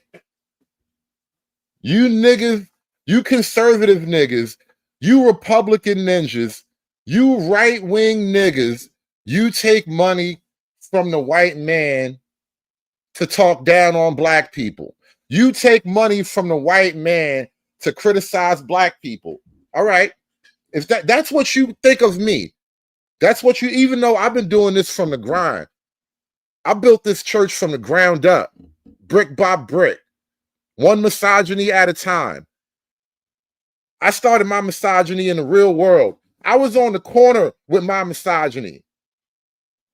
I was on Flatbush and Fulton Street with my misogyny, in the world with it. And you accuse me of taking the white man's money. You accuse me of taking corporate money. No, I built this shit from the ground up. Hand to hand. But here you go. Who's getting sponsored now? You just got a $500 protect me from a real ass nigga payment. You just got paid $500 to protect Akeisha from a real ass nigga. How are you not grifting? How are you not doing it for the money? How much is your cape worth? How much is your cape worth? $500 to make Keisha feel good, right? $500 so she ain't got to get this real shit. $500 so she don't got to bust it open for a real ass nigga. And this is what these bitches do. This is what these bitches do. I would rather pay you to make me feel good instead of having to deal with this real ass nigga. That's exactly what's going on. That's why the community is the way it is. That's what the welfare is for. That's what the Section 8 is for. That's what all the government benefits is for. So you don't have to do it. So you don't have to work it out with your real ass nigga, whoever he may be, however he may appear in your life, right? Because you know what? If you had a baby with him, that's the real nigga in your life. And that's what the government is for. Give you money so you don't have to actually deal with a real nigga. And here you are now is working it out again, grifting, as it were. This is exactly the model. This is exactly how it works. Let me buy you some Jordans. Let me give you this car. You could drive around in this car. All you got to do is make me feel good. All you got to do is make me feel good about my situation. Protect my feelings from the world. Protect my ego from the white man. Don't let that white girl talk crazy about me. Don't let that white girl make fun of me. Forget about all that other shit. Forget about all the other shit. Forget the fact. Don't even question where I got this money. Don't you question where I got all this money from. Don't ask why these bills are sticking together. Don't ask why there's a weird stain on the bills and you can't pull the money apart. Don't ask where the $500 came from. Just make me feel better about it. A lot of people seem to not understand me. Science proves that the black woman is God. We're not just saying that. And the black and Latino woman, they manifested themselves out of dark matter energy. All right. I believe the black woman is God. Black woman, God. I don't believe God, no man. I believe God, a black woman. The black woman is God. But my number one subject matter is the black woman is God. That's first and foremost. Black woman is God. The black woman is still God. You're God, black woman. The black woman is God. She is the creator. She is the sustainer. She is the provider. She is the first teacher of the children. She is everything to the black race. But don't get it wrong. I am still a white man's whore. Don't ask where the money came from. And you niggas accuse me of grifting. You niggas accuse me. You want to accuse conservative Republicans of what? What was the other show? Race traders. Remember? Traders. You know, notice how Keisha can never be a race trader. Notice how Sugar Bum is in the chat flirting with a black man and a white man simultaneously right now. Like, don't act like I can't see this shit, nigga. And she will never be accused of being a race trader. Sugar Bum is in the chat, pregnant with a Period Drake baby, flirting with Keep It 100 right now. And these bitches will never be accused of being race traders. Never, ever. She is chat room pregnant with a white man's baby right now, flirting with a black man. Never be accused of being a race trader. Get the fuck out of here with this bullshit. But you will ban me for $500. Notice Imperius is still welcome in your house. Imperius will bring his muddy cowboy boots all over your welcome mat, all over your white suede leather couch. Nigga will just scrape the mud and the shit of his boots all over your couch. He ain't been banned yet. This nigga is Nosferatu in your house. The nigga lives forever in your house and in your mind. He ain't been banned yet. But me, I had to go. I had to go. Do you see what we're up against? You see what we're up against? Bitches can do whatever they like and never be considered a race traitor. She can be chat room pregnant and flirt with another nigga, flirt with a black man while she got the king of racism's baby. She is pregnant by the king of racism. And she's flirting with a black man right now in the chat. Never be accused of racism. Never be accused of race trading. Do you understand what we're up against? Do you understand why you niggas are the problem? Do you understand why you niggas are the enemy? It is not her, bro. Keisha only got the power that you imagine she have. You could have took that money and just laughed in her face if you wanted. You could have took that money and held the line. Nigga, please.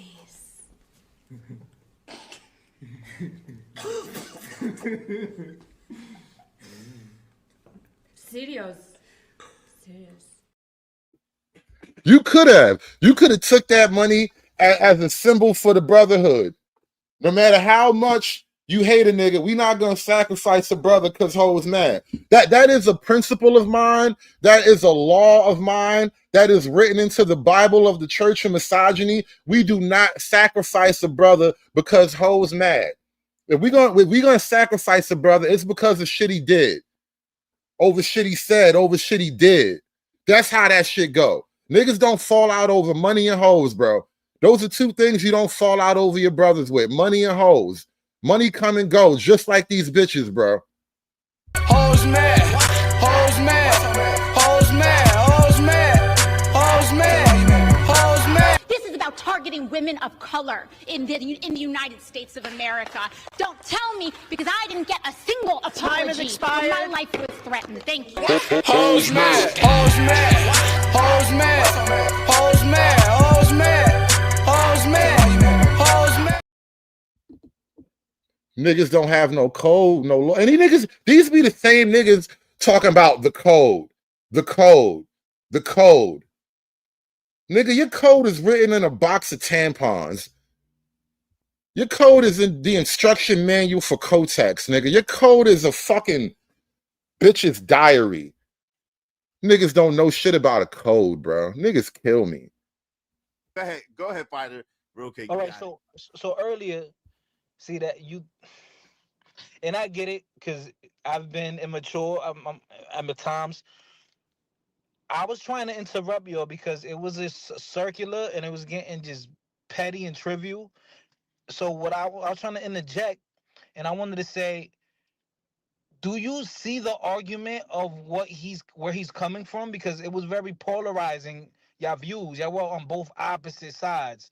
Like an example, yes, they are. No, hey, hold on real quick. I apologize. Give me 1 second. Hood, you banned from the she said she hate this coon. Damn, Jay.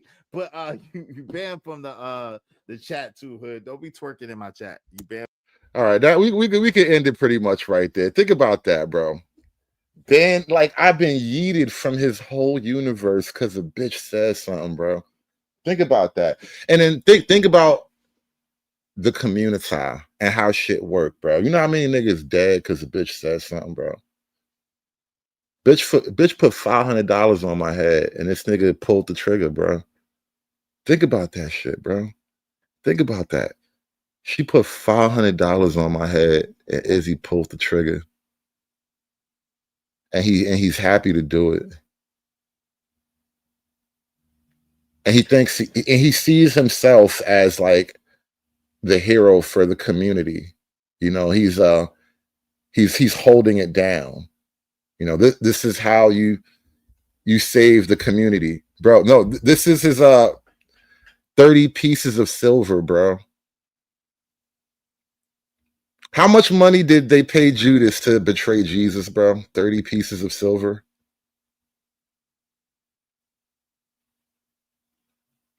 $30 pieces of silver is all it takes, bro. Story old as time.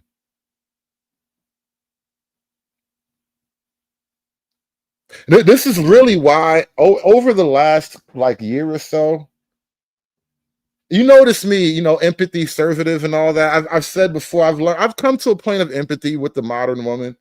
Cause like imagine being surrounded by niggas who always tell you what you want to hear. Can you imagine growing up where almost every nigga in the world is telling you what you want to hear? And here comes a nigga like me. You know, I love the idea of your pussy. Like, theoretically, your pussy is amazing, but I could care less. I swear to God, I don't. And that shit is like a shock to the ecosystem. You know what I mean? Because all these other niggas, all they do is care about your pussy. Their life revolves around keeping the pussy on the table. And I refuse to operate as if your pussy matters. Because you know what I've learned? It comes and it goes. And if you really have to, you can just go buy this shit and get back to your shit. But no matter what, your pussy just don't matter that much. You know how freeing that is? You know how unshackled that is? This little kitty got powers. You think it does. You think it does. But that's the power that you have to give yourself. You have to release yourself from the shackles of the box, bro. Listen, just accept the fact that it comes and it goes, bro. Just accept the fact that it comes and it goes. It does. And what more can you really do with that? It just comes and it goes. You have no power here. For the chat too. Go ahead, find my back. So I wanted to make the point that do you see somewhat of his angle or his perspective? Because there are times when people over exaggerate racism or they fear monger. So don't you see that angle, like, or no? You're not following me? You're not following what I'm saying? Yeah, it covers the chat too. Cole, I just booted him from the chat. Bro, that was a whole hit, bro. That was a whole online hit. Like, you think you can't get a nigga hit for $500 in the real world? I promise you. It's a dude out there with a rusty 38 and his girlfriend ain't got no money on her EBT card. He will hit something for $500. For $500, he will shoot his last 3 bullets at you. That was a hit. We just witnessed a hit, y'all.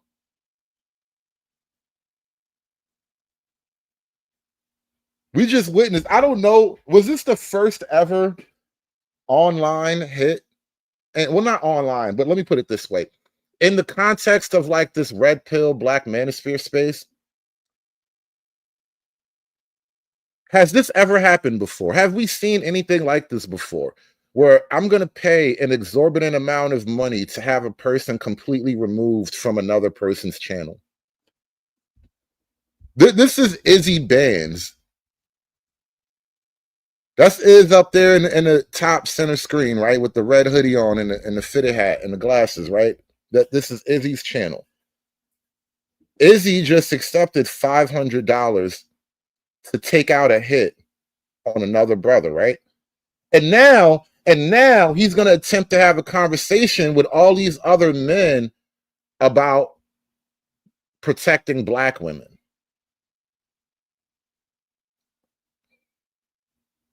Iz is the only one that got paid for this job, by the way. That would mean the rest of you niggas theoretically would be doing the job for free. You know, at the very least, Iz got paid for it. That's what we were talking about the other day. Like, if you're going to do it, at least do it for money. So I don't necessarily, I'm not even taking it like extra personal. I'm not going to make this a crazy, like, I hate Izzy rant. Like, you know, we can still be cool. You know, it's not like that. We can't be cool on your channel, apparently. But we can be cool. I'm not going to go around acting like you did something, you know, crazy to me. But I'm just I'm talking about the symbolism of it all, right? And then the fact that you would now try to rally the troops to go defend black women. Essentially for free, mind you, because these niggas ain't going to get paid $500 to do it. These niggas not gonna get slid a little bit of money. Ain't nobody gonna slide me their EBT card if I post a good thing about a black woman. So you can do it for the money. Take the money, bro. Take the money. Fine, take it. But now that it's taken, now that we've established an economic reality here, let's talk about what we're doing. Yeah. Simping has gone professional.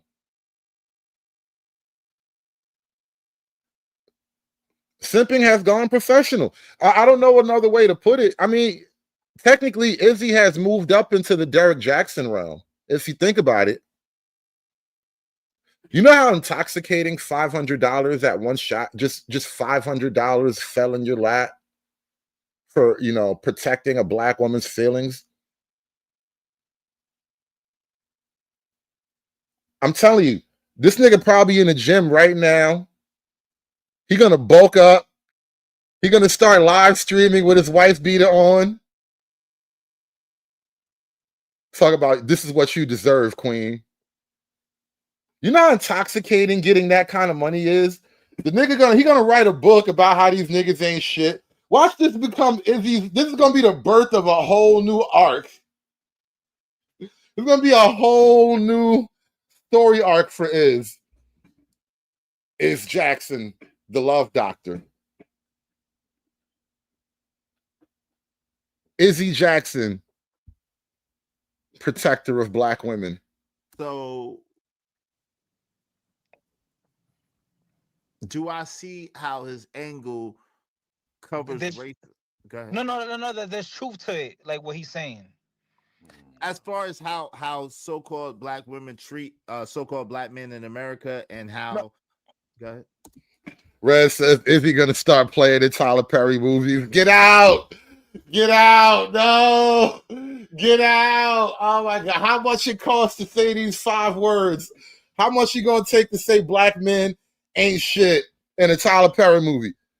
Oh man! No. I meant like how there's people who fearmonger. They tend to at times find racism where it doesn't even belong. They just Hey, look, 100. The price went up, bro. This is how I became the boss level, bro. At first, it was like $100-something. This started over on Bracey's panel. This started when I was over on the flexible nigga. And he another kinky nigga. This so kinky flexible nigga. Be masculine showing, but bend over bandits. Yeah, it started. I became the boss level over there because the chick put up like $100-something. I forgot how much it was, but it was in pieces, right? It was like 20, 25, another 20, 25, and then other people were paying to bring me back though. So it'd be like somebody put a 20 on me, somebody put a 20 to bring me back.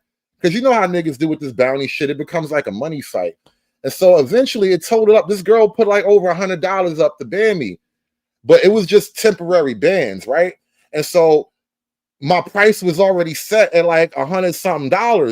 The price is up now. It costs $500 to defeat the boss level. All right, the price. Yesterday's price is not today's price, brother. You haven't become the boss level yet.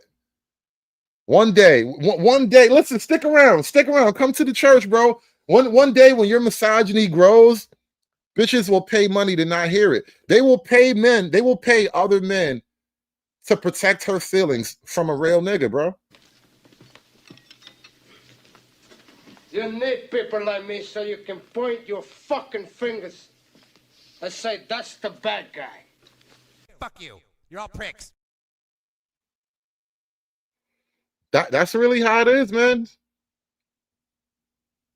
She don't want to have to bust it open for a real nigga, and everybody else can see it. just use the card all the time. You don't see that angle? You don't think that happens a lot?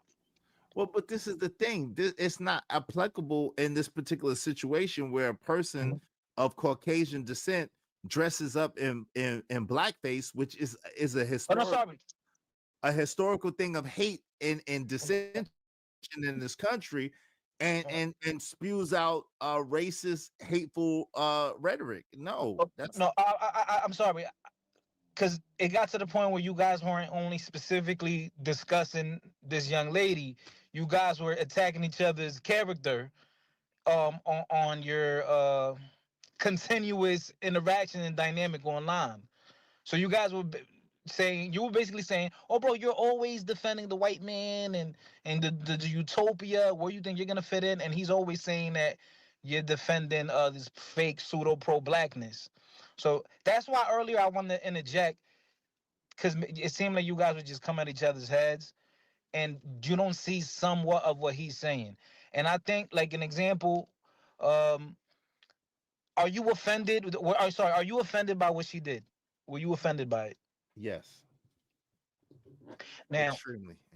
So as a content creator, Izzy, don't you understand that perhaps she is racist and doing this simultaneously, or maybe she knows this is a niche and she's doing this for attention, obviously, and people that dislike what she did are giving her exactly what she wants. She wants the negative attention, and now she's eating off of it. Hold on. I'm dying laughing over here. 100 in the chat says, I thought I was a misogynist. Stiff.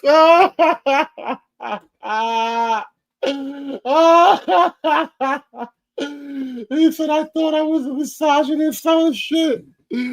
So, you were just going all this time. You were just doing your misogyny thing. You had no idea there was this whole other level of misogyny above your head that you had no idea there was this whole other world of misogyny that you hadn't even cracked into yet.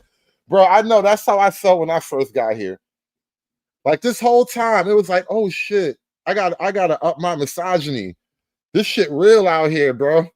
That's how I felt when I discovered the red pill. I was like, damn, I've been doing this shit with emotions. I got to do this shit with logic and cold calculations and shit.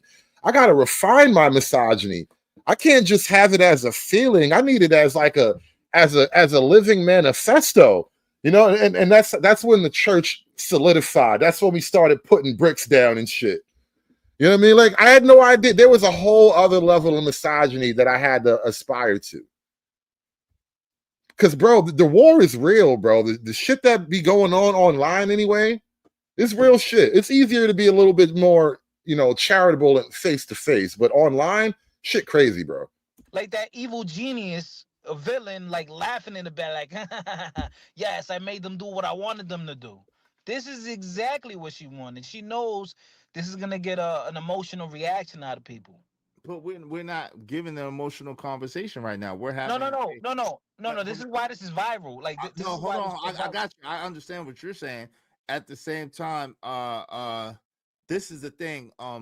We are not having an emotional conversation. We're having a legitimate conversation in which we're trying to ascertain and understand how this relates to us as a whole, and not just the section of us that happens to be female, right? So and this is the question that I'm asking. That's why I didn't put her name in the title. That's why I didn't ask her. That's why I haven't really been mentioning her name like that, because and I haven't played any videos from her channel, even though I know what it is. I haven't showed her channel, even though I have it queued up.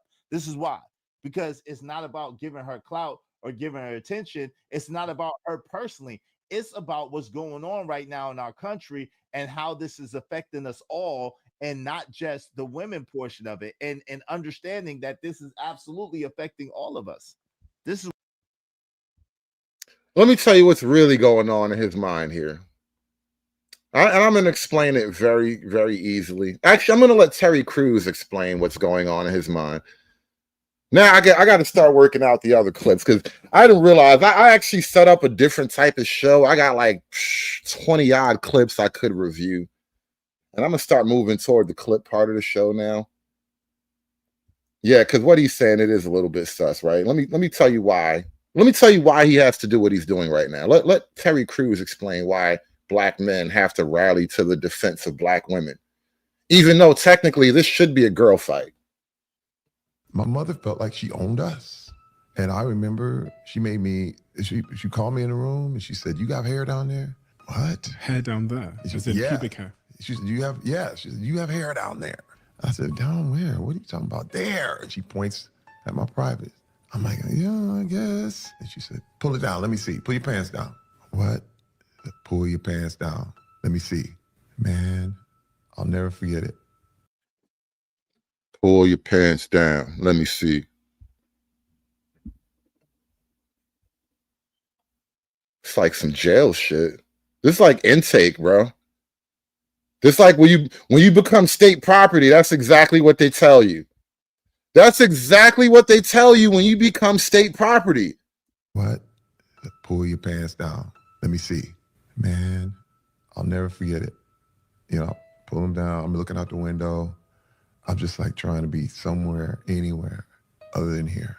But it was that extreme religious control vibe where it was like, I control you to the point where I could just make you pull your pants down, inspect you.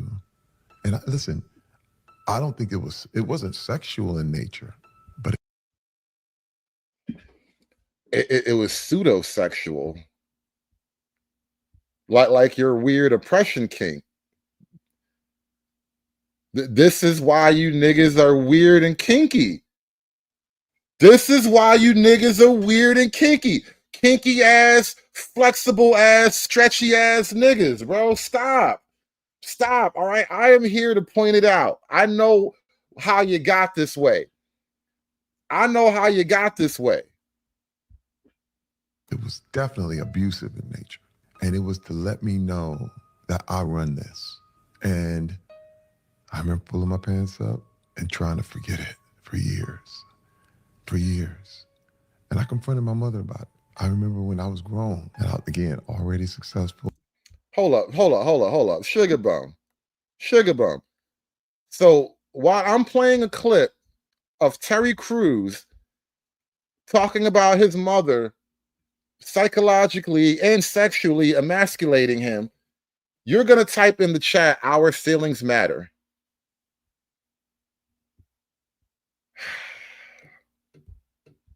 This is what we're up against, people. Imperious, you're going to have to spank her. This is why I like dealing with women who have a man. Because then I can get on some Karen shit. Like, let me talk to your manager. I don't even want to deal with you. Is there a man I can deal with? Let me talk to every woman should have a manager. My mother felt like she owned us. And I remember she made me, she called me in the room and she said, "You got hair down there?" What? Hair down there? She As said, in yeah. pubic hair? She said, she said, "You have hair down there." I said, "Down where? What are you talking about?" "There." And she points at my private. I'm like, "Yeah, I guess." And she said, "Pull it down. Let me see. Pull your pants down." What? Pull your pants down. Let me see. Man, I'll never forget it. You know, pull them down. I'm looking out the window. I'm just like trying to be somewhere, anywhere other than here. But it was that extreme religious control vibe where it was like, I control you to the point where I could just make you pull your pants down, inspect you. And listen, I don't think it wasn't sexual in nature, but it was definitely abusive in nature. And it was to let me know that I run this. And I remember pulling my pants up and trying to forget it for years. For years. And I confronted my mother about it. I remember when I was grown and again, already successful, but I had already went through D-Day with my wife and going through therapy. And I called my mother. I said, "Do you remember when you made me do that?" She said, "Do what?" I said, "Mom, remember?" She said, "I didn't do that." I said, "Mom, you did that." And she denied it. And then my sister came in and was like, "Why are you trying to break up the family? You trying to do all this stuff?" And I was like, "I didn't make this up." And she said, "Well, if it did happen, I was young and stupid, and you know," and she just tried to excuse it and this thing because it's too painful. It's too painful. No one wants to know they hurt their kids, but it happened. And it was part of me getting through every little bit. I have Black mother privilege. And I'm going to start breaking that down for y'all. because there is a privilege for me as a Black mother. I'm not going to have the same relationship. My sons adore me. My sons will put their life on the line in a New York minute over me. My sons will lose everything they have over me. Over me? It ain't happening. My sons will turn on their father over me. Over me? So when you ask me about my Black sons, the relationship does not correlate the same to what I'm saying about Black men. Hey, shout out to Gloria with the 199. Are you going to review the Andrew versus CGA debate? Honestly, I have not even watched a minute of it at all. I heard it was good, and I've seen other people kind of responding to it in their own way, but I gotta watch it. I just haven't gotten around to watching it yet. I think after I watch some of it, I probably will talk about it a little bit, but I totally didn't even get to it yet. But thank you for that. Appreciate the super chat. Shout out to my girl Gloria with the 199. Now Gloria just gave me some goddamn homework, y'all. Oh. Give me the money. Give me the money for all that I would do. Give me the money. I need that money. All right, I'm gonna put that on the list. I've been meaning to get around to watching that thing, but let's move around a little bit. Let's get away from Izzy and his weird kinks and shit. Kinky ass niggas, man, I tell you. These kinky ass niggas do anything for $1, bro. These kinky ass niggas got a price. Oh god, niggas gonna be mad at me when I just start telling them they all have a weird race kink now. I'm definitely gonna get banned from I'm about to get banned from the Chitlin circuit when I keep telling these niggas they got a race kink. I can see it now, bro. This is not gonna make me no friends. Explaining to these niggas how they have a weird race kink and they need to stop. You niggas need therapy. I can see now, bro. Oh man, I'm about to get excised out of the Chitlin circuit. They have a race kink and a special price, bro. Oh, these niggas is amazing. Oh my god. These niggas is amazing, bro. Shout out to Chocolate Bunny gifting memberships out there, man. Welcome to the church. Welcome to the church. We've been talking about Izzy for 2 hours. It is 12 o'clock. Oh man, I gotta move on with this show. I got to move on with the show. All right, what are we doing? What are we doing? All right, let's go here first. I just want to say, can we get some of these bojankety, tap dancing, ignorant brothers out here, Black men, to stop attacking Black women publicly, especially when they don't know what the F they're talking about? We need to be supporting each other. And if you're going to come at somebody, come at them with some real information. Stop going around criticizing Black women because the shit just ain't right. Everybody saw the movie Django Unchained. Remember the name of the person who cared more about the love of the slave master than he did about the love of his people or the care for his people? His name was Stephen. And Stephen was somebody who was willing to sell out his fellow African enslaved people. So what I would say to the Stephens who are in our world today, understand that the master will never love you. There are people that have taken the time to understand that I always keep at the forefront the people that elected me to DC. What you see, if you're not in my district, may not necessarily be all of the substance that also comes with me, but there is plenty of substance. And if anybody ever wanted to ask, just like anything else, I always have receipts for the work that I have done. So I will just say that I appreciate the community and the culture. Because now, the other day I was reviewing DJ Hamp's show and they were talking about Black men being race traders. And I pointed out to you, there's nothing a Black woman can do to be called a race trader, right? Don Lemon, as much as two gay men can do this, Don Lemon makes sweaty, passionate love to a white man as much as he possibly can, because Don Lemon is married to a white man.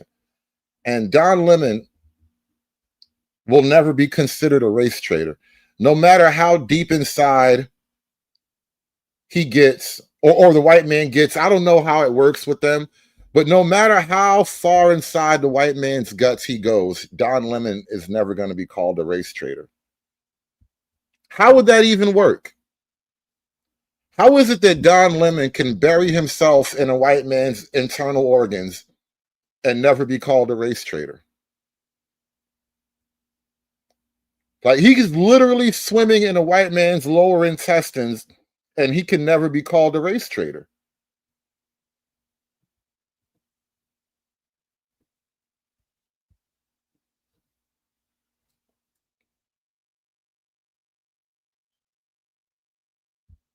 You guys remember the Brick Lady?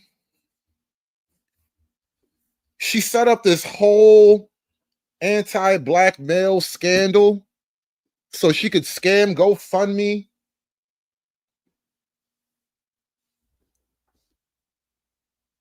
She'll never be called a race traitor. Uncut Underground says siding with white nationalists is just as bad. I'll argue. Listen, same. You have your white allies. I have my white allies. All right. The difference between you and me, you're fucking your white allies. I might have to shoot one of these white boys one day. All right. That's the difference between you and me. You're fucking your white allies. My white allies understand the day may come where we might have to gun it down.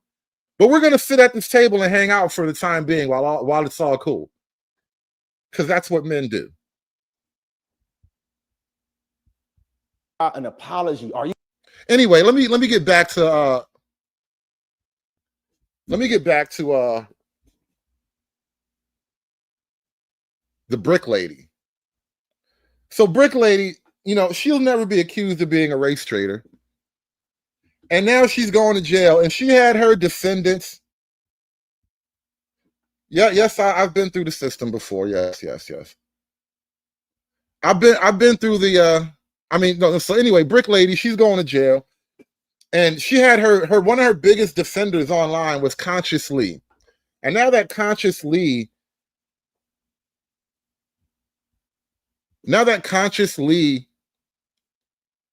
has to contend with her going to jail, he's still doubling, tripling, quadrupling down on it. An apology. Are you going to apologize? An apology. Are you going to apologize? What you're looking for is already happened last year and it's pinned in my TikTok. But I know bad faith actors when I see one. You don't care about an apology. You want to, I got you. We pop champagne bottles, these hoes be lying. And because I'm not giving y'all access to my page to be able to troll, y'all throwing temper tantrums. Y'all throwing hissy fits.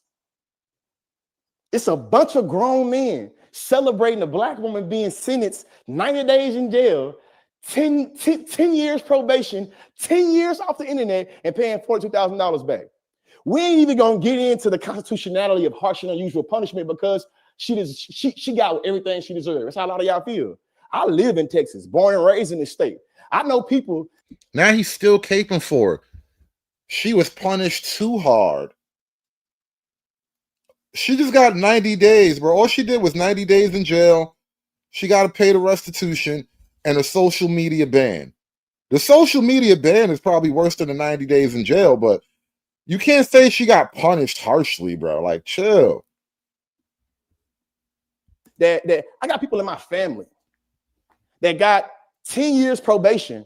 They was on the run for 7 years, and they got charged with vehicular assault. They got 10 years probation. No jail time. You feel me? So y'all hatred for this woman right here and being like, look at her, I told you. Look at him, I told you. Y'all ignoring the harsh and unusual punishment or the extrajudicial of the system, of the sentences, because hey, you believe that's what it is. But anti-intellectualism make it where you're going to fight the way in which you're perpetuating the power of the system to over-sentence. This is what it is, man. He's still defending the Brick Lady, bro. Niggas will defend Keisha to the last brick, bro. It's crazy. It's crazy. He will defend Keisha to the last brick. That's the king right there. You see the bullshit? Sugar Bum is pregnant with Imperious's Drake baby right now. But she got this nigga off on a goofy mission. How are you pregnant with Imperious's Drake baby, but you calling this nigga a king? Do you understand what we dealing with, y'all? Do you understand what we're dealing with?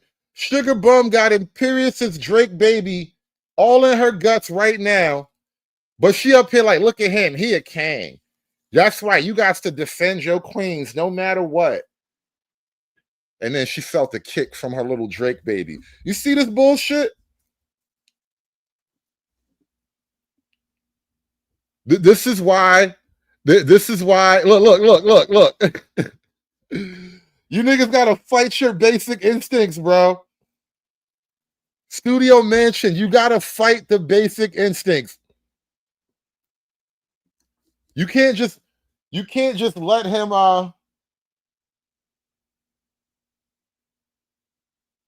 Why are you typing free Imperius? Did Imperius get banned in the chat or something? Did one of y'all ban Imperius? Why you keep typing free Imperius?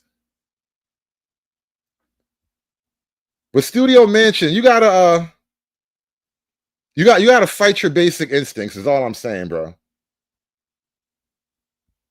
You can acknowledge motherfucker did a crime and be like, the time don't fit the shit. You feel me? But because y'all want to engage in this unethical, these hoes be lying, and any nigga that believe these hoes be lying, fuck the niggas too. Listen, man, we come from different frameworks of value. We come from different frameworks, you know what I'm saying, in different value systems. So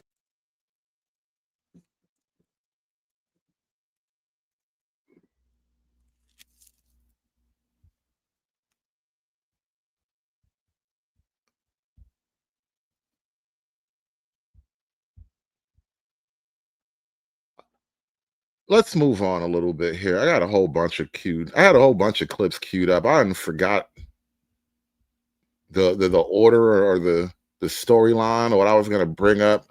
It's really like two different shows we're getting today. We're going into an extended overtime, I guess. I got to give y'all like two different shows. You said Imperius is banned? All right, let me open up my let me go look inside this what is it, settings. Let me make sure nobody's banned. Let me go in the community. Nope, that's not it.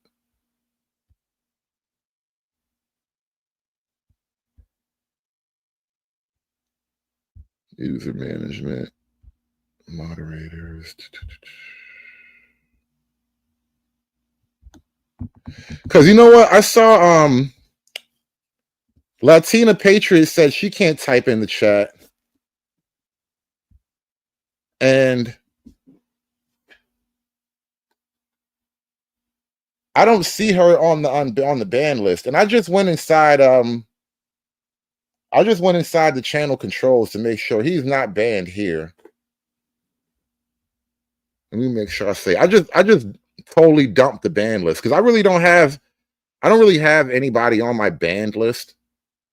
And so I'm not sure why people aren't popping up in the chat.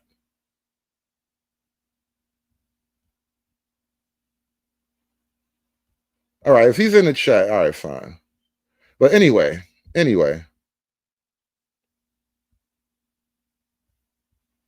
Moving back on. We were kind of talking about black women, the defend black women thing here. Let me show you something. This is a video that went viral recently. So a dude got shot up. Young boy too got shot up. And apparently the ops, because black women be the ops now, they got a black woman to throw some coffee on the dude while he was laid up in the hospital.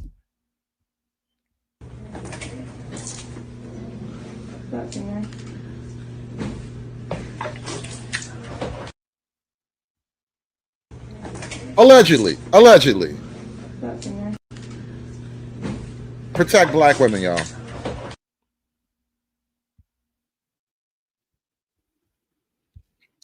There's another one. This is the thumbnail for today's video.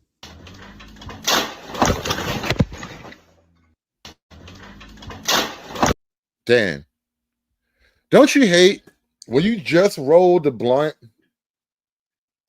and you about to light that shit up? You got it right at your lips. You got the blunt right at the tip of your lips, and a bitch smack you upside the head with a fan. Don't you hate when that shit happens? I swear, every time that shit happens to me, man, I'll be like, see, this is that bullshit. This that bullshit. This is why I don't got no fans in my house right now. We got air conditioning now. We got central air. No fans. Can't trust these bitches with fans, y'all.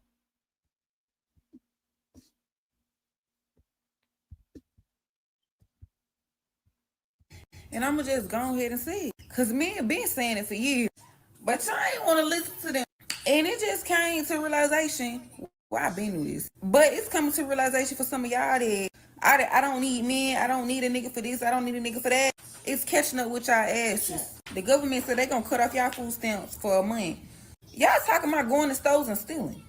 Y'all solution is going out there and doing shit like that. But y'all wouldn't even have to do shit like that, because if y'all would give these good men a fucking chance and stop being stuck up in y'all fucked up ass way and stop trying to fucking beef and be rivals with men, you will be straight November, because your man will be making sure some food in that motherfucking house, as he should. He'll be making sure those children are fed to the point to where you don't have to worry about nothing. You shouldn't have to worry about nothing, but y'all don't allow men to take care of y'all. Y'all don't want to be taken care of. Y'all want the government to take care of y'all. Y'all don't give a fuck about niggas. That's what the fuck y'all been saying for so long.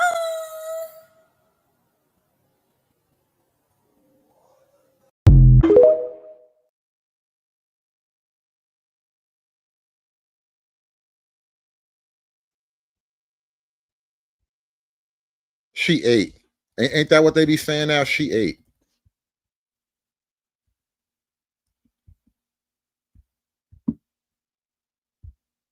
I don't play with a motherfucking man. A man is not gonna play with me. You gonna play with me, bitch. You gonna play with me, bitch. You gonna play with me, bitch. You gonna play with me, bitch. You gonna play with me, bitch, now. And you know what? Let me just say this flat out. Black women like to bully. I mean, frankly, bullying in black culture is a whole thing unto itself. Niggas like to bully. Dudes will get away with shit just because they can. Dudes will do some shit just because they know they can get away with it.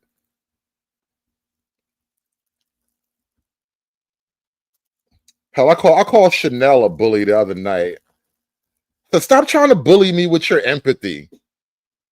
It's not going to work. You can't bully me with, I'm a good person, and you're just not a good person like me. No, bitch, I'm not a good person. Stop trying to bully me with your empathy. Can't bully me with a pistol either. Nah, because one thing about it, I don't play with no mother. Don't touch me.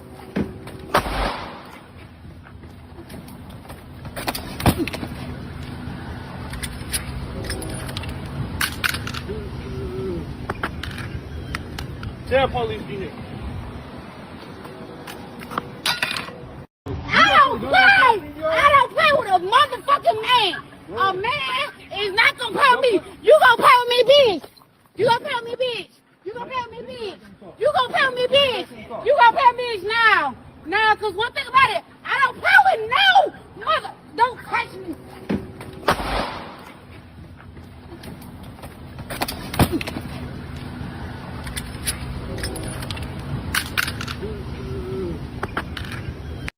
You haven't lived until you've disarmed an angry Keisha.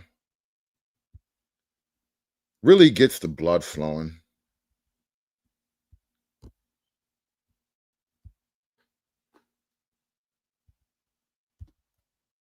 Oh, you remember DJ, the little sick kid with cancer? Remember how the black girls are shitting on DJ? She's got a nasty attitude. You have a nasty one too. You was waiting on my car for what? Because you don't know how to drive? Is that what the Because problem is? I don't know how to drive. You were stopped in the middle of a lane with no signals on. With no signals You're a on. typical stereotypical black woman that nobody likes to deal with. Okay. Okay, you're a Jasmine Crockett type. Okay. And look at you. Flashback. How funny is this? Oh, baby, you can't arrest me. You too cocky. You about to go What? Yeah. Bitch ass back for real. Sir.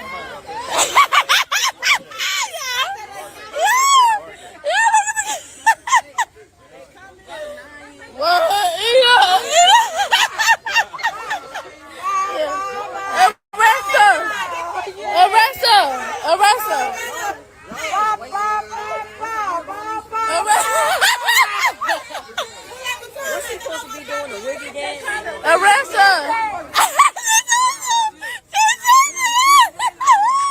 And tonight, DJ, we're going to do you the biggest honor of them all. I am asking our new Secret Service Director, Sean Curran, to officially make you an agent of the United States Secret Service.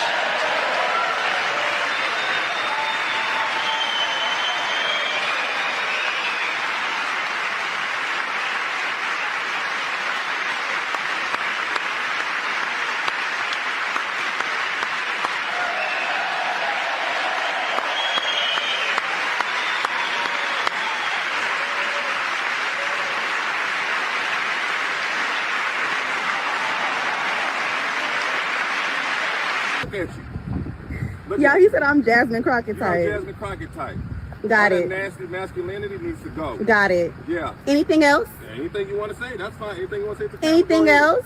Go ahead. I don't really care. Anything else? Yeah. This is insane for anybody to be wrong. Yeah. You don't know me. So how you What's up? doing? How you doing? What's going on? What are you going? First of all, Why is who- DJ bothered for?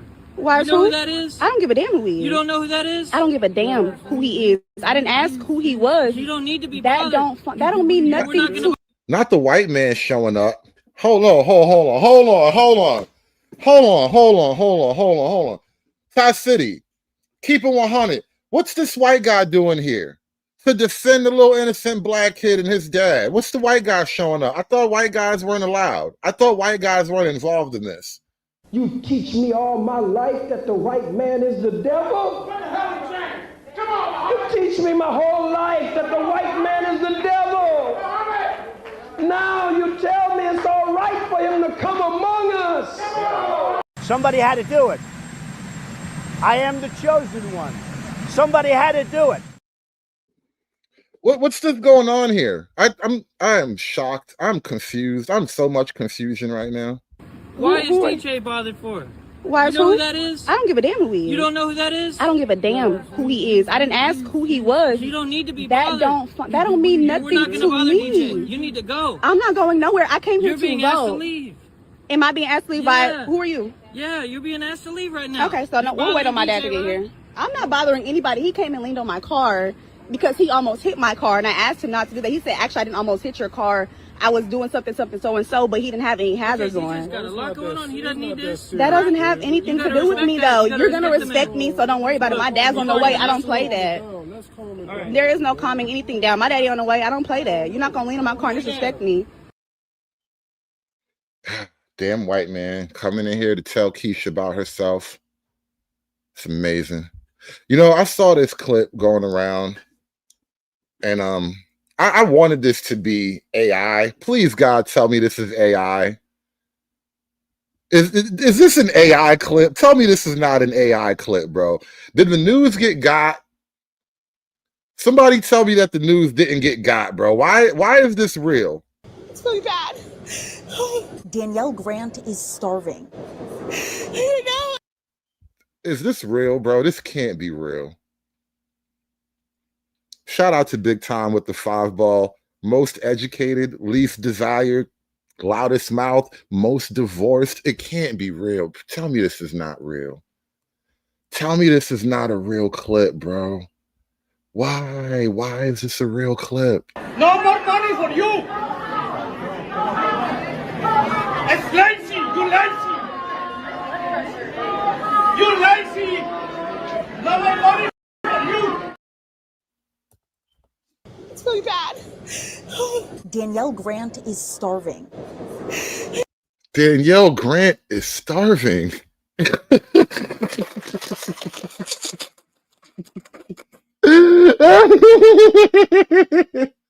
No,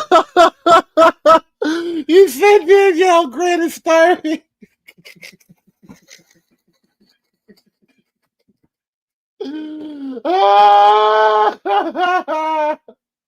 Is that what that looks like?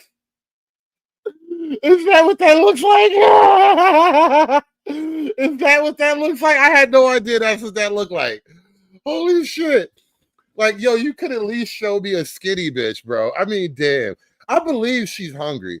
I believe I believe that she hasn't eaten enough in a day. I'm willing to believe that shit is bad for her. I'm willing to believe that she is at one of the lowest points of her life right now. And I don't even want to like laugh at her because I'm not going out of my way to, you know, pick on people in their hardest moments and shit.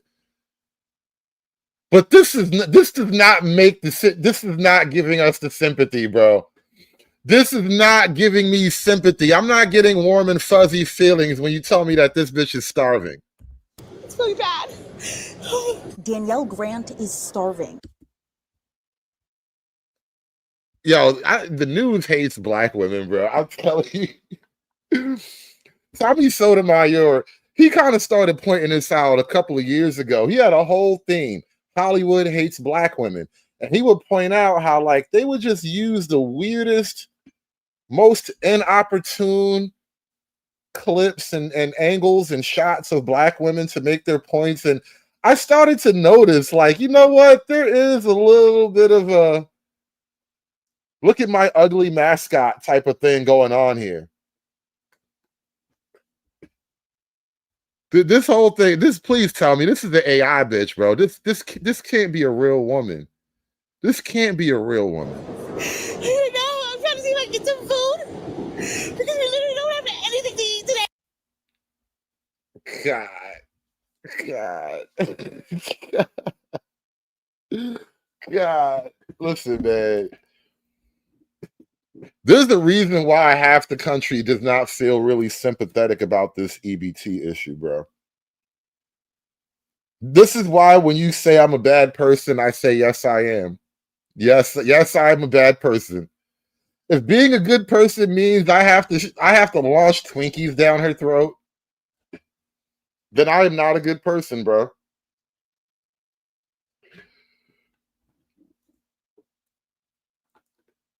If being a good person means that I have to meet her daily calorie intake, which is probably like 1,500, then I'm not a good person. If being a good person means I have to be responsible for her in any capacity whatsoever, I am not a good person. No, I will not get that pause face out of here. Look at it. Look at it.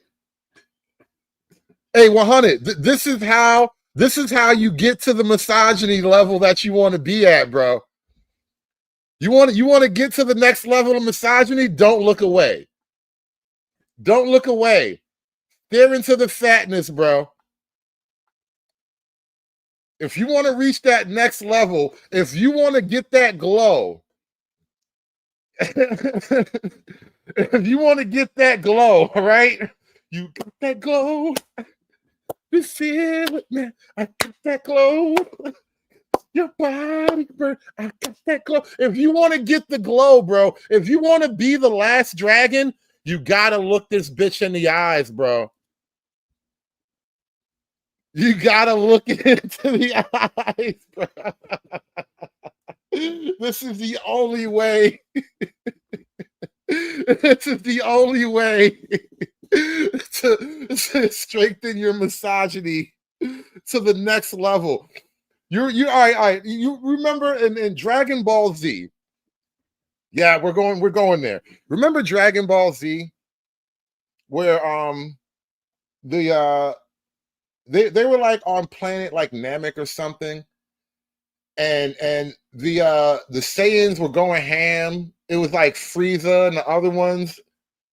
It was like, you know, it was old Dragon Ball still. They got like a million after that, but while Frieza was on the planet kicking the shit out of Krillin and all the young ones, Goku was on that spaceship, and the gravity in the spaceship was like 10,000, 20,000 times Earth gravity. Like he was training at a gravity level that was retarded, right? This is what I'm trying to do to your misogyny, bro. I'm trying to put your misogyny in a thermobaric chamber and grow your misogyny at an infinite level. Yeah, 100x Earth gravity. That's what I'm trying to do to your misogyny right now. Don't look away. Don't look away. These are like misogyny pull-ups, bro. This is a misogyny chin-up. This is exactly what you have to do. This is exactly what you need. A misogyny chin up. You know why you can't look away? You know why you want to look away? You know why you want to divert your eyes? You know why you want to look up and think about baseball and recite the Pledge of Allegiance? It's because you still have a little bit of love left in you. There's still a little bit of goodness left in you. You have to come over to the dark side. Get it again. Okay, I'm gonna say it again. I come in the name of Jesus. Repeat it after me, bitch. I come in the name of Jesus by the power of the Holy Spirit. You have to let the darkness wash over you. Only then can you be totally cleansed. The only path to the light is through the darkness, bro. I know it sounds like really counterintuitive, but the only path to the light is through the darkness. You have to go through the darkness. Only once you've reached absolute blackness can you finally see the light. You have to reach advanced darkness. You have to hit absolute black. And I said it from the start. This is advanced darkness. This is heart of darkness. This is the jungle drum. This is the fertility goddess of chaos. They're literally going to eat your balls. They're going to cut your fucking nuts off and eat them. Whoa, what? They're gonna what? You have to stare at absolute black. There's no other way. That's why I love that the DC universe, they came up with the whole absolute universe where like they tried to create a universe that was as pure dark side as you can imagine it. This is absolute black. We have to reach absolute black. It's the only way to save us, bro. Because psychologically, these niggas are still kinky, bro. It's the only way to get rid of the kinks, bro. You have to reach absolute black. It's the only way to get rid of the kinks, bro. Because these niggas are still kinky. These niggas are still kinky. Niggas want to fight for this, bro. Niggas want to defend this. Niggas want to hold the line for this. How dare you offend my benoble Keisha? No. I've seen absolute black, and I'm just not doing this anymore. Big Time with the $2 says half the benefits, nails done on only one hand. You gotta harden your hearts, bro. Tomorrow, so we're gonna try to make ends meet every can. Desperate for food, nowhere to go. Grant and many others got Said to the that Hope line Slimer. today just to make an appointment That to come back Slimer. later in the week for food. Resources are slim, leaving 40% of Bronxites without money to feed themselves. Some Damn, that was the still Bronx? in shock. You heard things before, but it's like Not in the X. Yo, she does look like Slimer. Holy shit, bro. She does look like Slimer. We gonna have to get the packs out. Damn, bro. I haven't used my ghost killing pack since I was a kid, bro. I gotta go get my Ghostbuster pack out, bro. Damn. Gotta go dust this bad boy off. What was the one black dude? Ernie, damn, bro. I gotta go put on my Ernie Hudson Ghostbusters outfit, bro. Yo, what was his name? What was Ernie Hudson's name in Ghostbusters, bro? What Winston? Yeah, bro, that was my nigga Winston. Was it Ray Winston? Oh, bro, I gotta go. I gotta dust off the costume, bro. We forgot one. Oh, it was Winston Zedmore. It was Ray, Egon, and Winston. Yeah, Winston was the black guy. Winston Zedmore. That's a crazy name. You could tell they meant to cast that fourth guy as a white guy, but they were like, you know what? It's the 80s. Throw a black guy in there. Fuck it. There was a bunch of guys in the writer's room sniffing cocaine and shit. They were like, fuck it. Put a black guy in this one. Black guys are cool now. And that's how Winston got the job. That's how Winston became a Ghostbuster. I like how his story in the Ghostbusters was actually fucking hilarious if you think about it. And the Ghostbusters, right? You got these three white guys, they're starting up this thing, and the black guy literally walks in, hey, I need a job. You guys hiring? You looking for work? I need a job. What's up? And next thing you know, this nigga's fighting ghosts, bro. I fucking love America. The 80s was dope as shit, bro. Only in the 80s could you just walk into a firehouse and next week you're fighting ghosts with a bunch of white guys from like Harvard and MIT and shit. They're not gonna let people starve. That's ridiculous, but it's like, no, that's literally like what's happening. We hope the food pantries maintain open, because if they don't stay open, I really don't know what we're gonna do next. Oh man. Shout out to Slimer though. We got to get my girl Slimer some bread, man. Slimer needs money. Slimer, no sliming. All right. Can you do that for me? Slimer, no sliming. This is a little bit kind of off key. I'm just going to touch on this briefly. So Stefan Diggs got 40 chicks pregnant. Did he make them baby mamas, or did they want to be his baby mama?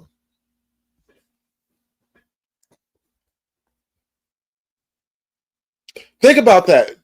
Don't answer. Don't everybody answer right away. Just think about that. Did he make them baby mamas, or did they want to be his baby mama?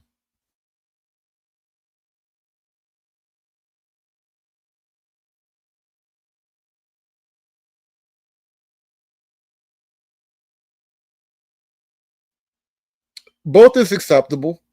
I think both is an acceptable term. I'm going to stop highlighting your comments, Carmen, because you just throwing that.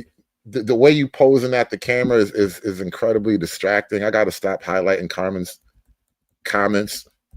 I'm trying to do a misogyny show, and you keep throwing your ass on the camera. It's totally killing my misogyny. But we're going to fight the power. We are fighting the power. This is why you have to stare into the abyss every now and then. Every now and then you have to stare into the abyss. You have to learn how to hold the line. So where we're at here, Is y'all gonna give me my $12? I'm not giving you anything. Could they give me my $12 back? I don't want I don't believe that they can because the pizza was made. So do you want your pizza? I don't want the pizza. Why would you want the pizza if they like Okay. So you can file a civil suit against them for $12. $12? I'm saying that's it. It's a civil situation. Well, back up here. Whoever his name is. I'm not from down here. I don't know what's going on. Where's your supervisor? I am the supervisor. Okay, so why can't you make them give her $12 back? Because this is a civil interaction, is what it is. It's not a theft. It's not a civil. Their pizza. They said that she could have the pizza. No, she can't have the pizza. It gotta be something. Either gotta get that motherfucker out to my sister, or it's gonna be that.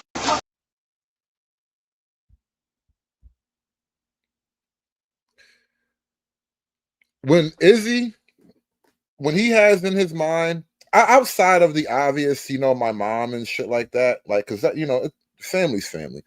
But when a lot of guys when they get it in their mind that they have to defend black women as a group, in their minds, they imagine like their moms. They imagine, Claire Huxtable. They imagine like Janet Jackson from the 90s.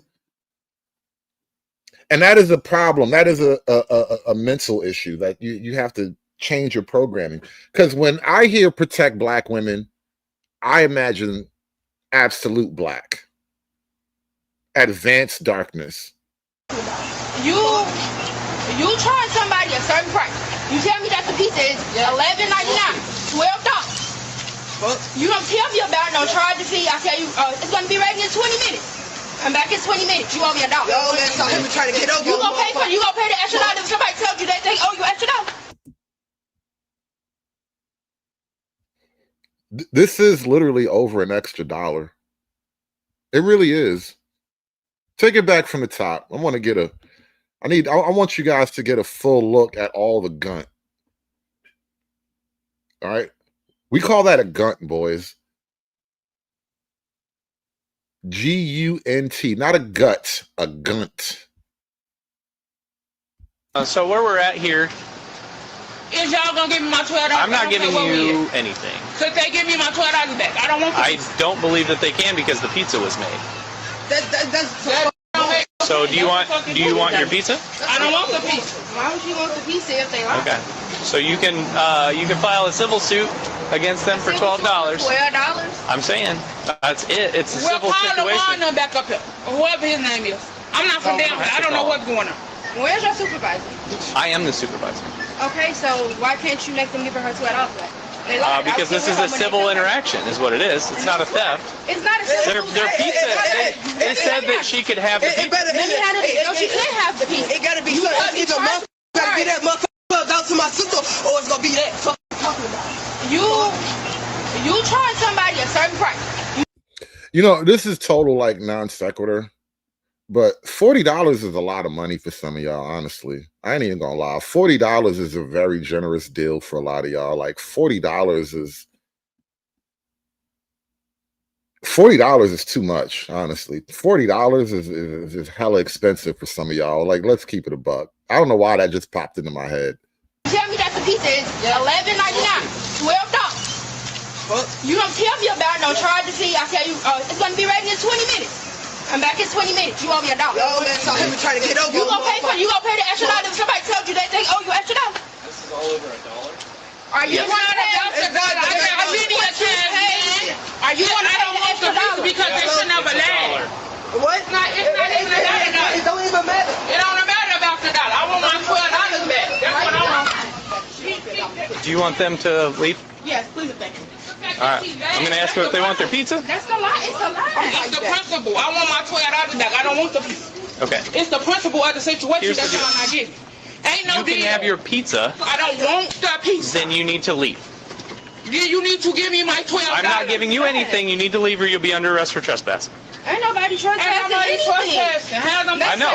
You are now being told to leave. You're now being trespassed. Let them sleep. I swear to God, let them sleep. I tell you, yo. Over a $1 dispute for gas station pizza. Yes. This is gas. It's not even good pizza. There isn't an Italian person for 40 miles. All right. That's how you know this isn't even real pizza.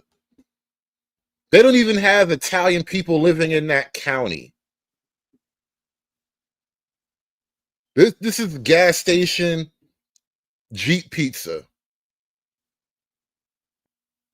And you're arguing over $1 for gas station Jeep pizza. Unbelievable. I couldn't do it.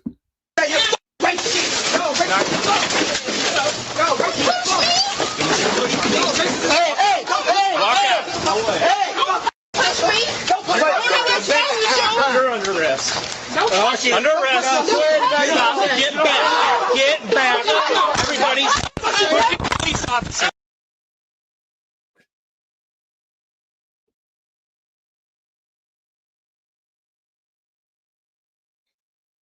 All that for some $12 Jeep pizza? I couldn't imagine.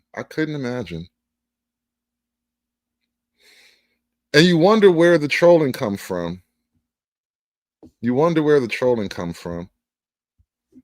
Shout out to the new mayor of Detroit, by the way.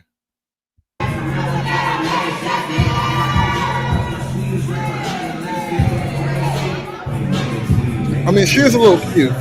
She's not totally bad looking. We'll see what happens in Detroit, though. Detroit got a new Keisha as mayor. We'll see how it goes.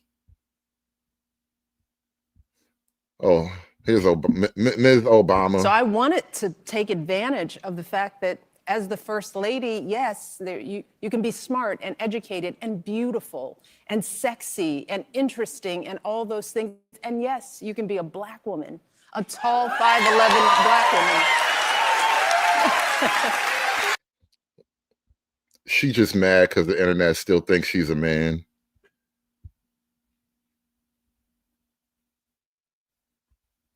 I can't do nothing about that, Michelle. The internet thinks you're a dude. I don't personally think you're a dude. I joke about it every now and then because it's funny. But the internet thinks she's a dude, and Michelle Obama knows this. So I wanted to take advantage of the fact that as the first lady, yes, you can be smart and educated and beautiful and sexy and interesting and all those things. And yes, you can be a black woman, a tall 5'11" black woman. Stop trying to make masculine sexy, bro. Stop trying to make big manly sexy, bro. We are not gonna believe that Leslie Jones is sexy, no matter what you do. No matter what you do, we are never going to believe that Leslie Jones is sexy, okay?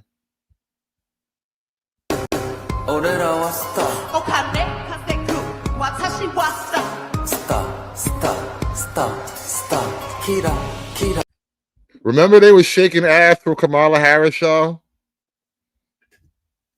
Remember Kamala Harris got Meg Thee Stallion to shake her big old ass for some votes, y'all? And you niggas didn't vote for Kamala Harris anyway? That's what makes you race traitors. How could you not vote for that shit? Black men and stand up for our black men. Cause at the end of the day, we're tired of seeing hashtags of our black men. We need to protect our black men and stand up for our black men. Cause at the end of the day, we're tired of seeing hashtags of our black men. I'm savage, classy, bougie, ratchet. She is savage. She protects black men. She's like a warrior with warrior print. But that's just the media, the media projection. The reality of it is a little bit more, it's like I said, we have to look at absolute black. Don't go by the media. Don't go by your feelings for your mama and your sister and all that. Don't go by that girl next door that you used to like back when you was a kid. No. We have to look at absolute black. Hi, you guys. I'm out of the store. So they wanted $7 for this. Mind you, I don't have food stamps anymore. They cut me off. So I only had $22 left in food stamps. So this is what I stole. Okay. They wanted $9 for this.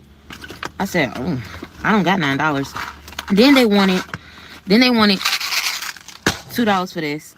They wanted, sorry, it's all fucked up because it's been in my purse. $7 for this. I'm making some stuffed salmon today. These are needed. I'm not paying $7 for that. Okay. Let me show you the most important thing to me. Short ribs. Take off the label so that you don't beep. Get your fucking meat. How many do you think that I got?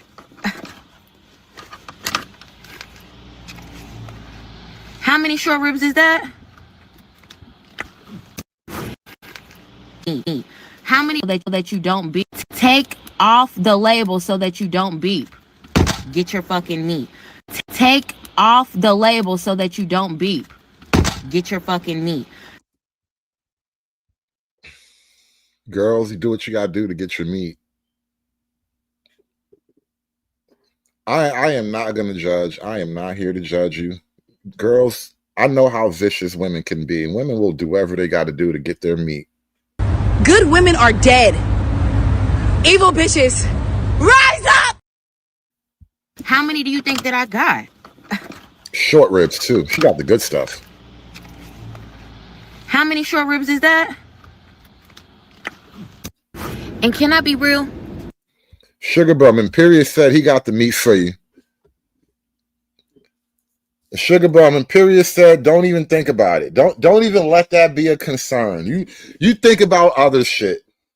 Think about colors and sounds and the shape of a rainbow or something. Whatever the fuck girls think about when they're not hungry. You think about all that other shit. Think about droplets of water.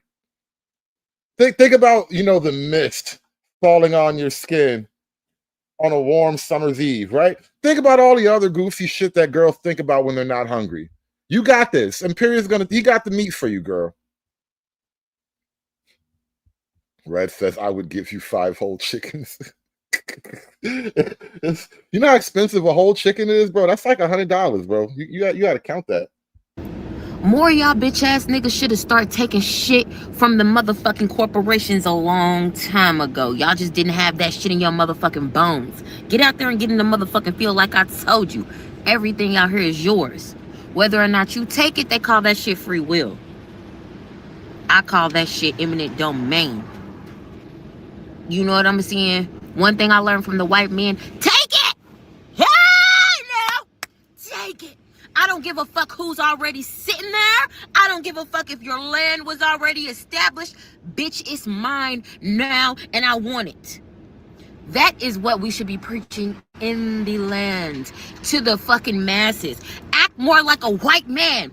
Take it for yourself, bitch, and you won't be worried about who don't got it. You see what I'm saying? Get out there and ravish.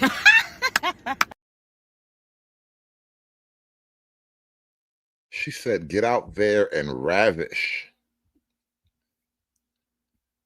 Yeah, that's what it, you know, you're just not yourself when you're hungry. You know, Snickers was right. You're just not you when you're hungry.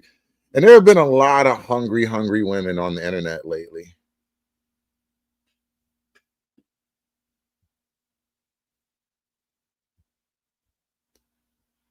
Watch yourselves out there, man. A lot of hungry women on the prowl. Last but not least, go in that church and infiltrate. Don't be stupid. Get in there. Ask them for some rent money. Ask them for some help. You've been tithing. Say your lights is off. You need a stipend. You need some food. Go to the church. Ask for help.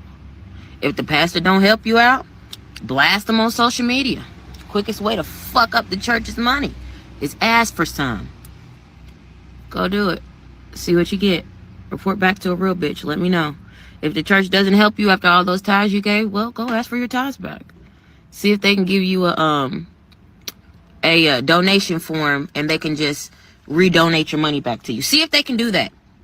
If they can't, I want you to come back under this post and give me the reason why they said they cannot reimburse you back the money you and your family have given to them for years. Also, why they can't help you. Let me know.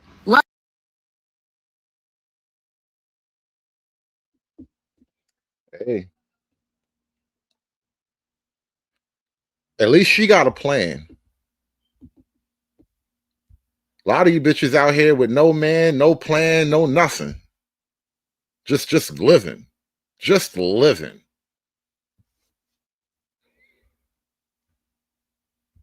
Now I want to kind of get a little bit closer to the point. Because you know, this whole thing was about Lily and the blackface and the, you know, the angry black women and how could she do this? We as black men, we can't stand for this. We have to be angry on behalf of black women.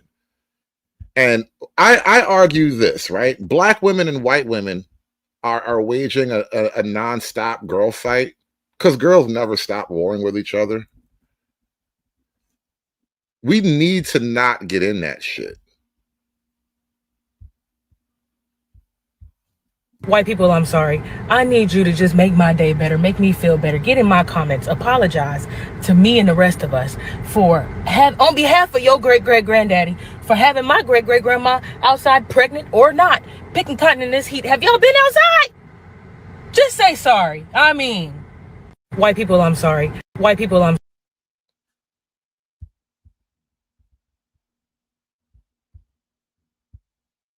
White women are no longer the beauty standard. White women are no longer the beauty standard. If we're going to dismantle white supremacy, we gotta start there. Because the white man has made himself God, Jesus, and then he made the white woman the ideal woman. White women, you have been put up on a pedestal that you did not earn. You have been put in a position that we are all supposed to aspire to be for no fucking reason. And that is why our society is the way it is right now. We're just talking women to women. We grew up thinking we're supposed to aspire to be you. But in this moment right now, you guys have proven to be the lowest of the low. And I'm talking about our election. Yes, we had the No Kings parade. We had all the ICE protests. And we all shined a light on the Hispanics, their wrong voting practices. But we really need to come back to y'all. We need to come back to y'all. A big reason why we're where we are right now is because white women were not on code, making all of us believe that you guys stood for something, that you guys stood for womanhood, for humanity. You guys making us believe you guys even care. Listen, one thing about feminism, I don't think the men understand. As much as the women are leveraging feminism on the whole against the men, at the core of it, feminism in and of itself is basically a fight between the women. It's like the ugly bitches, the overweight women, the bitter women who can't get along with men, the women who would have just got nudged out into the extremes, to the edges of polite society. They have all organized against the regular, nice, attractive girl next door types, right? And so now they have sort of waged like this brainwashing campaign against the pretty women to be as bitter and miserable as the rest of the mutant bitches. And that's really what feminism has been internally. And so now you got this little racial squabble between black women and white women fighting for the #1 headband. And here comes Lily with the blackface. What's up, folks? Welcome back to the show. So last night was Halloween, as many people know, and I decided to dress up like everyone else does. You know, people are out Hey, there dressed Shanika. like Satan and witches, and they're dressed like every horrible thing under the sun. Well, I decided to dress up as something, the most horrifying thing I could think of, which is the black woman, which is a person who is angry and fed up that their EBT card has been declined, that their race card is no longer working in this new climate, and that they're not receiving the reparations that they think they deserve, despite the fact that they did not build this country, contrary to what they say all the time. And they are certainly not improving the country. They are actually doing everything in their power to destroy the country. So I made this stream last night, a live stream, and a few people watched it, and now people are quite angry. Several allegations are being alleged against me. Why is she doing this? Is she just a shock jock, just an agent provocateur? Or is she a grifter? Or is she Jewish? Or is this a federal asset here to seed division amongst people? So I want to put some of those accusations to bed. I want to explain the method behind the madness and perhaps what my long-term goals are. Because unlike an agent provocateur who just wants to cause chaos, I actually want to see my country improved.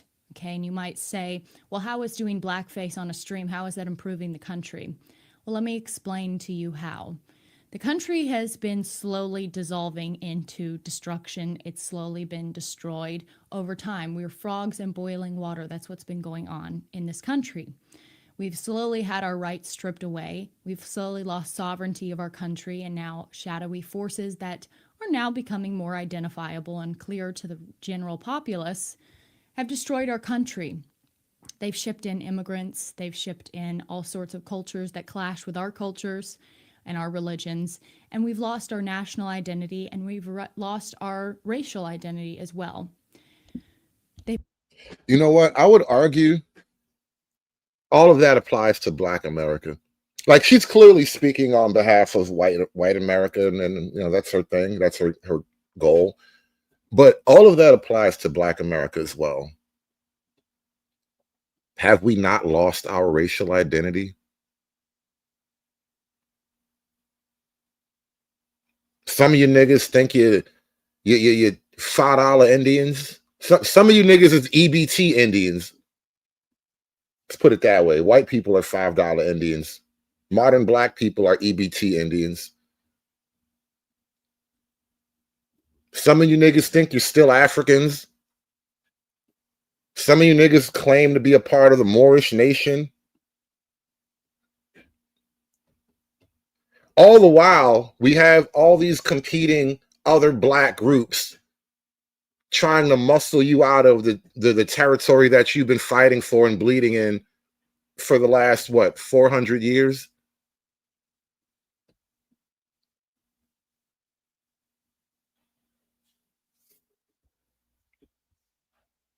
been pushing miscegenation on us. They've been pushing this idea that we should be guilty for the reason, and it's white people that are to blame for the, you know, the downfall and destruction of non-white people. Of course, there's no accountability in that camp. It's just our fault as well. So I've been looking back and I've been seeing my country get progressively worse. And I've noticed it seems to have been a national uptick in the destruction and chaos in the last 5 years. I've seen my country become destroyed at an accelerated pace. I think we can all tell. I think it was kicked off with COVID when we were collectively stripped of our rights. And it's just continued to escalate ever since. So what I want is I want my country to be great again, okay? That's why Trump won in 2016, and that's why he's our president now, because he ran on this slogan of making America great again. I think he has failed in a lot of ways, because when a politician gets up into a position of political power, they quickly are presented with the real people who run our country, and they quickly learn that there is no sovereignty and there's no power in the political offices that they hold, despite. You know, and it's something else. I don't think the average Black person, and especially like online or whatever, a lot of Black folk don't quite get this about the so-called white nationalism, Christian nationalism. You're not really their main, like as a Black person, Black people are not the main threat or target for the white nationalists. Like when they say take their country back, it's not from Black people. You're not the boogeyman. Like Black people are not the quote man, you know, that shadowy figure in a dark room somewhere smoking a cigar, making $1 trillion decisions about the global economy. Being elected there on certain promises that they gave the voter, and the voter elects them into those positions. I want that to change. I want our sovereignty back. I want our racial identity back. And I want my homogenous society back. I want a country to live in that's going to be a good, thriving place for my children to grow up in. I want a place where families can feel safe to raise children. I want a place where everyone, despite how poor you are, despite how rich you are, can live in peace and can live in nice, prosperous communities. I want to live in a country that's respected again, and I want to live in a country that is ours again. And that's what I mean when I say I want America to be great again. And the way we achieve that is that we start actually putting America and Americans first. First of all, we have to start by identifying who the American people are. This country was founded on white Christian people and on white Christian values. And that is who I care about. And that is what our politicians should care about. They should care about those people. They should pander to those people. And they should serve those people. They should not be serving the interest of foreign countries and of foreign people. And they should not be encouraging the mass migration of foreign people into our lands, which will cause the inevitable destruction and strife and chaos as we're seeing in the UK, as we're seeing in Canada, and as we're seeing now in the United States. In order, you know, the irony about this, Chocolate Bunny, you just kind of ripped the scab off. I haven't really seen like a picture to confirm, but rumor has it she's got like a half Black kid, which is why technically she's not really loved on the far right, because she paid her toll. So there's so much irony in all of this. There's just a hella irony in this shit. This shit is just. This is why you don't take the rage bait. You said the kid is white? Okay. That's what the rumor has it, though. The internet, you know, the internet loves rumors. to achieve this, we need a leader to rise up. The people are getting there. The people are waking up slowly but surely. It is happening.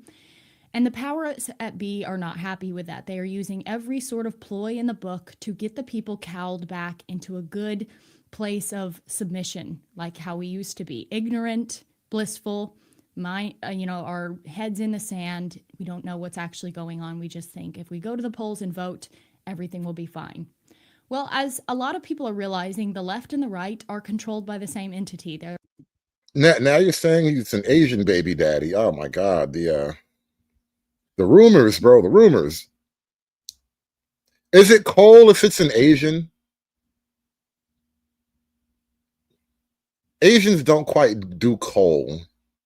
I don't know. It has to be something rice related. They're two wings of the same bird. They do not serve our interests. You get different policies, but you get the exact same stuff in the end of the day. We still send billions and trillions of dollars to other countries, and we still see our fellow white people, white brothers and sisters, being put last. We see our country being put last, and I want to see our country being put first. Now, I'm not gonna play this is the whole 15-minute video. You can watch the 15-minute video on your own time. Hey, I'll even help you out. Copy the link and paste it for you right there. But I'm playing her in her own words, so you can understand that. I mean, jokes are jokes. You know, people are gonna take shots, and sometimes jokes go over the top or whatever. But the serious business of it all, I don't think most people who are thinking seriously about the nature of the country and the problems that it has, people don't really see Black America as a huge threat to be gotten rid of or dealt with. Not that type of threat. And only, actually. The way to save this country before it's completely collapsed, before it's completely been taken over by aliens and invaders, is that we have to find a leader to now guide the people. Now that the people are ready for this leader, but they're not completely ready, we have to prime the waters for this leader. You know, when you make a hot, like you boil a lot of water and you put the water in a pot because you want to make tea or whatever. Well, you have to temper the pot before you do that. So you put water in slowly. That's warmer and warmer and warmer until that glass jar, pot, pitcher, whatever is tempered. And until it's tempered, you cannot pour the boiling hot water into it or it will crack the pot. So what me and several other people do is we come across as rather shocking. We do rather outlandish stunts, and we do crazy things, and we say offensive things, and we say the worst things possible in the most wild, outlandish ways possible, okay? We are, in a way, an agent provocateur. David, it does look deep from here. I'm trying to see from here how far down it goes. It does look fairly deep. I'm not even gonna hate you for thinking that. But unlike some agent provocateurs, there is a method to the madness. We have an end goal that we want. What I see myself as is I see myself as the temperer. I want to temper the people for that when we have a leader that has all the messaging that we want, instead of people digging up his past and, oh, he said this racist thing, and oh, did you hear that he said the N-word once? That people won't care because they're so used to hearing the craziest things ever that a leader with our aligned views will be able to get into an elected position of power without being taken down by the typical media smears. We've seen it a million times. We've seen our guys get in there. We think they're going to make a change, and then they come out with one hit piece. They shock the people, and it's over for that person. You know, when people like Aaron Magruder had that clip, it was like 20 years ago, apparently, when he was warning Black people that your race card has expired and you don't even realize it yet. But I guess from where he was at his position in life, he could see it already. And even then, I had no idea at the time that, you know, because who the fuck was watching C-SPAN 20 years ago, right? I wasn't. I had no idea such a thing was going on, right?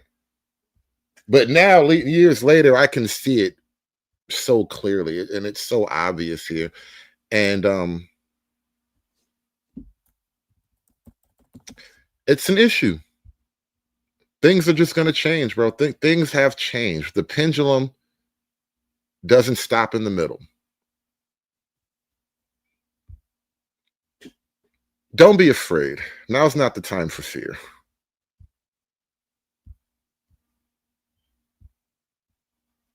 Black women are angry, revengeful, and spiteful. And I still think that they're mad about Jim Crow. They're mad about slavery. They're mad because their dad's not in their life. They're mad about the three strikes rule. They're mad about stop and frisk. They're mad about all those things. And so they want revenge. And there's this thing called incentive power. It was given to us by God to fight temptation. When used wrongly, you fight other people. You have anger against your brother, against your fellow humans. And I think that's what we're seeing in Black women. So when they vote Democrat, it is a middle finger to America. It's a middle finger to white people. It's rebellion. Yes, to their dad. And I think the only way to turn it around is to they have to release that anger. Black women. Release your anger. Let it go. Welcome to the church, ladies. Get it again. Okay, I'm gonna say it again. I come in the name of Jesus. Repeat it after me, bitch. I come in the name of Jesus by the power of the Holy Spirit.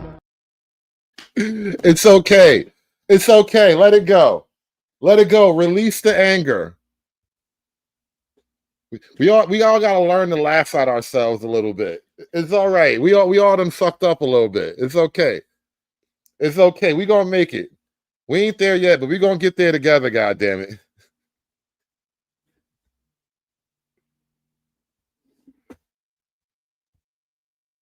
You know, the last thing I want to talk about, because I have been kind of making this point of, you know, to a large degree, the women are relatively on their own. And it's not even about me and my personal stance or whatever. It's just the sort of nature of where we are in the world. And then it's, you know, it's like a schadenfreude thing. You've done this to yourself, so I can't help but to enjoy you squirming, like watching you squirm a little bit, you know? There was a incident at a Gold's Gym in the Bronx. Oh shit, this was in the Bronx? I thought this was like in California or something. A Gold's Gym in the Bronx. Oh wow. You know, once upon a time, a Black lesbian in the Bronx, bitch was like the king of New York. The world was your oyster. Nowadays, Gold's Gym, men, grown men with big dicks in the women's locker room. And that's why I'm getting kicked out. And I want to make sure the girls know. The fuck? Everybody saw that man in the fucking locker room. No one's saying shit. everybody saw that man in the locker room. No one said anything. Not for nothing. You look like you fight men. You look like you've been training. You've been doing crunches, climbing up the wall. You ever did the wall climb thing? Bro, that is a hella workout, bro. I tried that shit once, man. I got to get back up there because, you know, that shit is a challenge now. But, like, that wall climb thing is crazy on your back, bro. She looks like she can run up the wall like Spider-Man. I'm just saying, you look like you can take care of yourself in a locked in a room with a giant transgender. And I'm fucking done with it. It's fucking stupid. It's dangerous. Me naked in front of a man without my permission. I ain't the one who gets kicked out the gym, y'all. I'm terminated for not wanting men in the locker room. And that goes Gym. Yeah, so she got her membership canceled because she doesn't like having a transgender in the gym where she goes to work out. She probably showers and changes clothes in the locker room. Probably have a sauna or whatever in there. Who knows what they got in there? Our gyms be having all kind of unique stuff. Now you got to share it with a big, giant Caucasian penis. Like the nerve of it all. It's not even a black dick. I just had the worst experience ever at the gym, at Gold's Gym, and I think this is probably happening at gyms across America, where like trans women are going into the women's locker room and not really caring about how women feel about it. And it's really hurtful, yo. Like, how you gonna say you want to be a woman or that you are a woman, but you don't give a fuck how women feel? Today I was naked in the locker room. I turn around and there's a man there. And boy, You're going to have to put the muscles to work, baby girl. You're going to have to put the muscles to work, baby girl. I'm telling you. because I can't help you. First of all, you in the ladies' room. All right? That nigga outsmarted us all, goddammit. How am I supposed to go in the ladies' room and protect you? Right? This nigga is crafty. The nigga is crafty. You gotta give him that. All right. He went to the one place I couldn't protect you. And so now you're in the ladies' room with this quote lady boy. At what age do you stop being a lady boy? Is he a lady man? Can we just call him a lady man? So this transgender is in the bathroom with you. Frank and Beans just hanging out, just chilling. Just Franks and Beans just in the wind. Like, you're not supposed to be smelling dick wind when you're in the ladies' locker room. For $500, I would kick down that ladies' room door. I would gut him. I'm saying for $500, I'd probably catch a charge. I'm going to need you to testify for me. I might have to give you that $500 back so you can testify for me. I might get a little excited. But I'm just saying, you're not supposed to be smelling dick wind in the ladies' locker room, is all I'm saying. I feel her pain. But once again, girls, you're on your own. Like boy clothes, lip gloss, standing there looking at me, I'm butt naked. So the first thing I think is maybe there's a worker in here, maybe I missed the sign. I say the word sir to say, sir, what are you doing in here? He goes, don't fucking talk to me. I'm a woman. I have a right to be in here. Immediately, I'm fucking pissed because I'm butt naked. I feel violated. I feel like weird. Like, I don't want to deal with this, right? So the girls are walking in and they're seeing the commotion and they actually chime in and say, yo, I don't know why he's in here. He's not supposed to be in here. And then I talk to the people that work at Gold's Gym and they don't really have anything to do. They just like, oh, we can file a report about it, incident report. Let me explain this to you, all right? Because you don't know you haven't read the power rankings. You don't understand how this works, right? Sort of like Yu-Gi-Oh! Or like Magic. I never played Magic, but I know how Yu-Gi-Oh! Works. I know enough of it. Like, I can tell you this easily. Your Black Girl Magic card isn't stronger than the Trans Trap card, if that makes sense. Like, anytime you activate your Black Girl Magic card, if somebody activates a trap card, a literal trap, then your Black Girl Magic card gets defeated. I mean, there's like, I could give you the theories and I could break down the power rankings and explain the ins and outs of the power levels, but yeah, ultimately, yeah, the trap card negates Black Girl Magic, bro. It just does. That's really all you need to understand about where you stand, ladies. Your Black Girl Magic, you can use that against me as a dude, as a black guy, white guy, hell, white women. Black Girl Magic works on almost anybody except Spanish people. Spanish people don't necessarily go for the Black Girl Magic. There's a whole other thing with that. But as a general rule, the trap card totally destroys your Black Girl Magic card. A lot of you are going to find out the hard way. You're going to be mid-conflict and find out, holy shit, this nigga whipping my ass. What the fuck is going on? Like, listen, how can you say you're a woman or you want to be a woman and you don't care how women feel? That's nothing more manly than not giving a fuck about how women feel, I'd like to think. And I get it, like, everybody has their own things, and I don't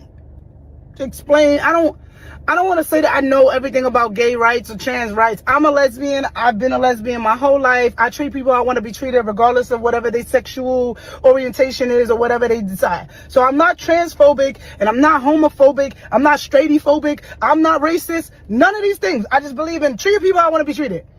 Why do you guys think it's okay for men to be in the women's restroom? And like, when is the cutoff point? Is it like, oh, who is more supportive of the LGBT? I mean, you as a gay woman. Oh, now you want to kick the teeth. Isn't that funny? Isn't that funny? You want to kick the T's out of the LGB, and the G's and the B's don't really care. The L's can't do it on their own because, you know, you're probably the strongest L there is. So who do you expect to do the work? Who do you expect to do the work? The LGB wants to kick the T out of the LGBT. The G's and the B's, they're mostly dudes. They're not really, they don't care anyway. They kind of low-key side with the T's. And the L's can't do it because you're the strongest L there is, and you saw one face-to-face, and you were like, nope, not even going to try.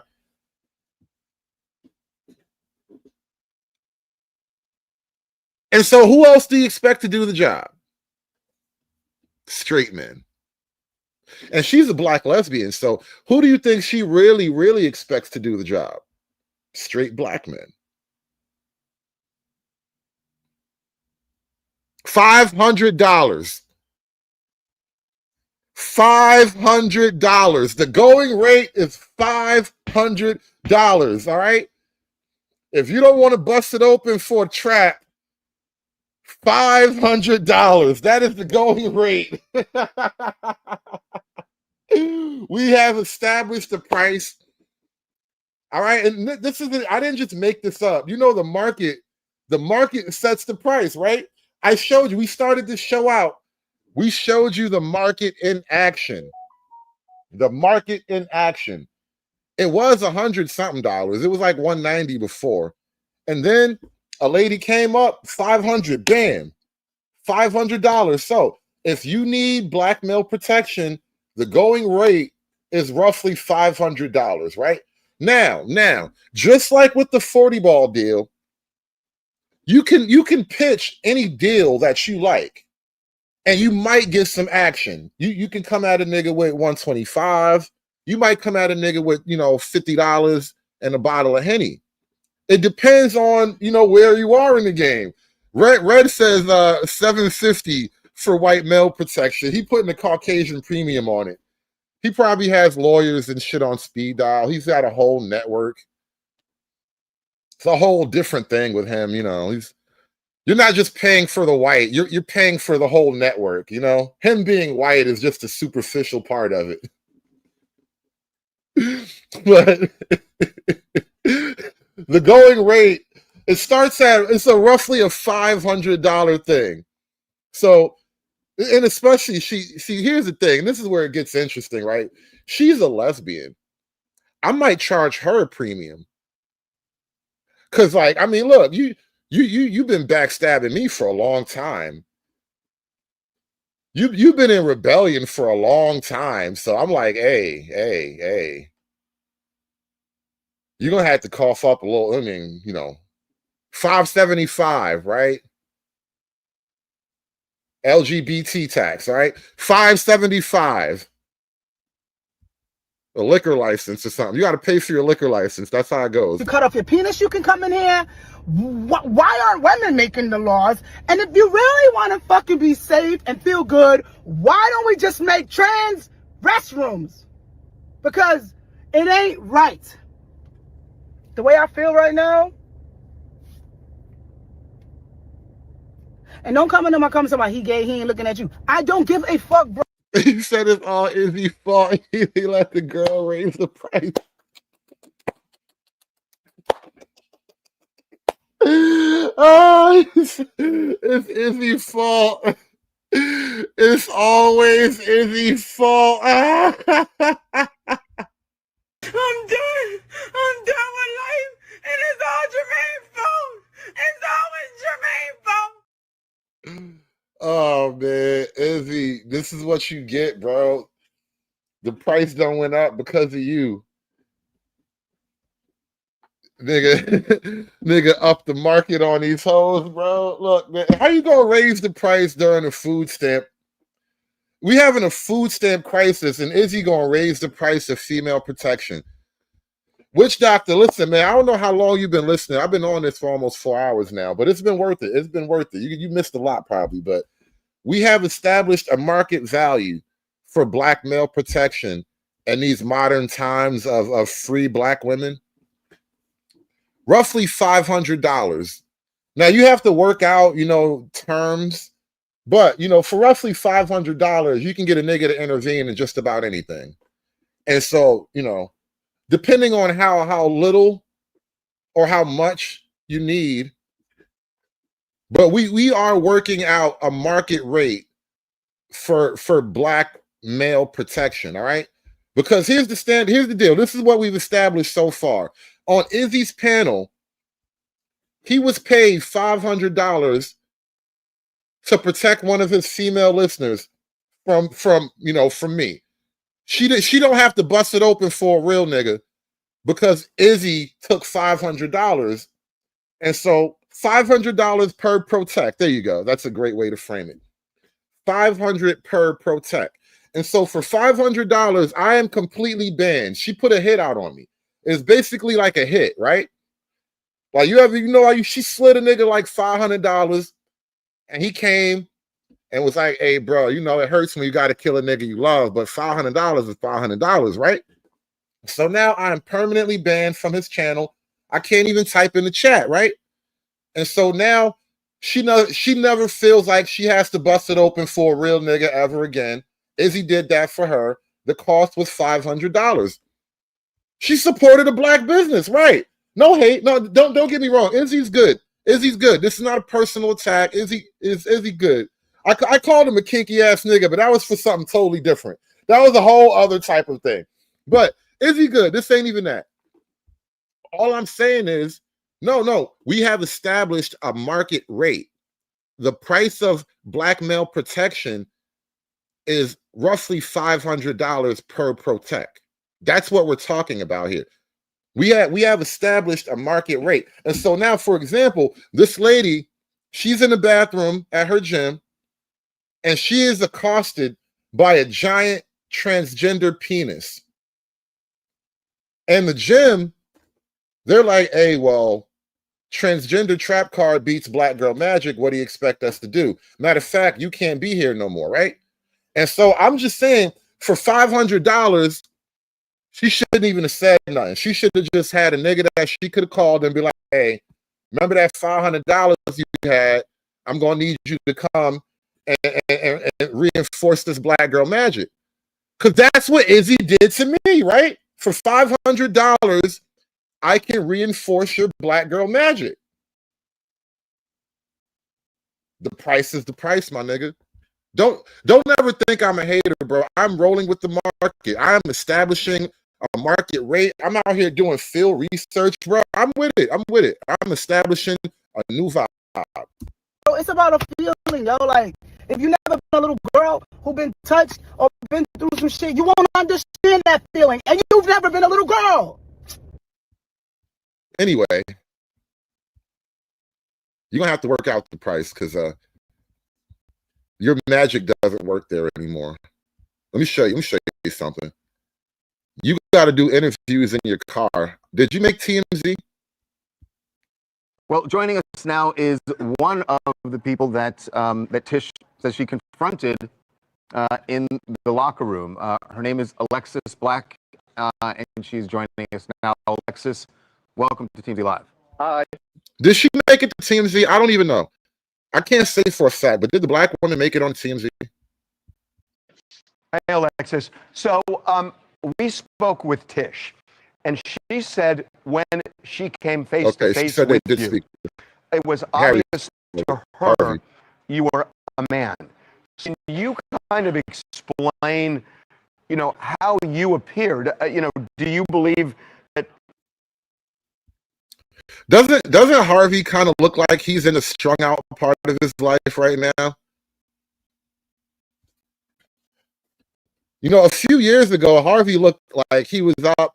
He looked like he used to go out and exercise in the morning. Looked like he had that money glow. And now he looked like the heroin is just taking over.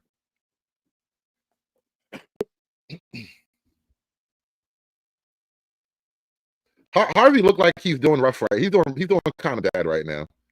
Harvey does not look really good right now. And you know what? I just realized this is a TMZ clip. They'll probably snipe me.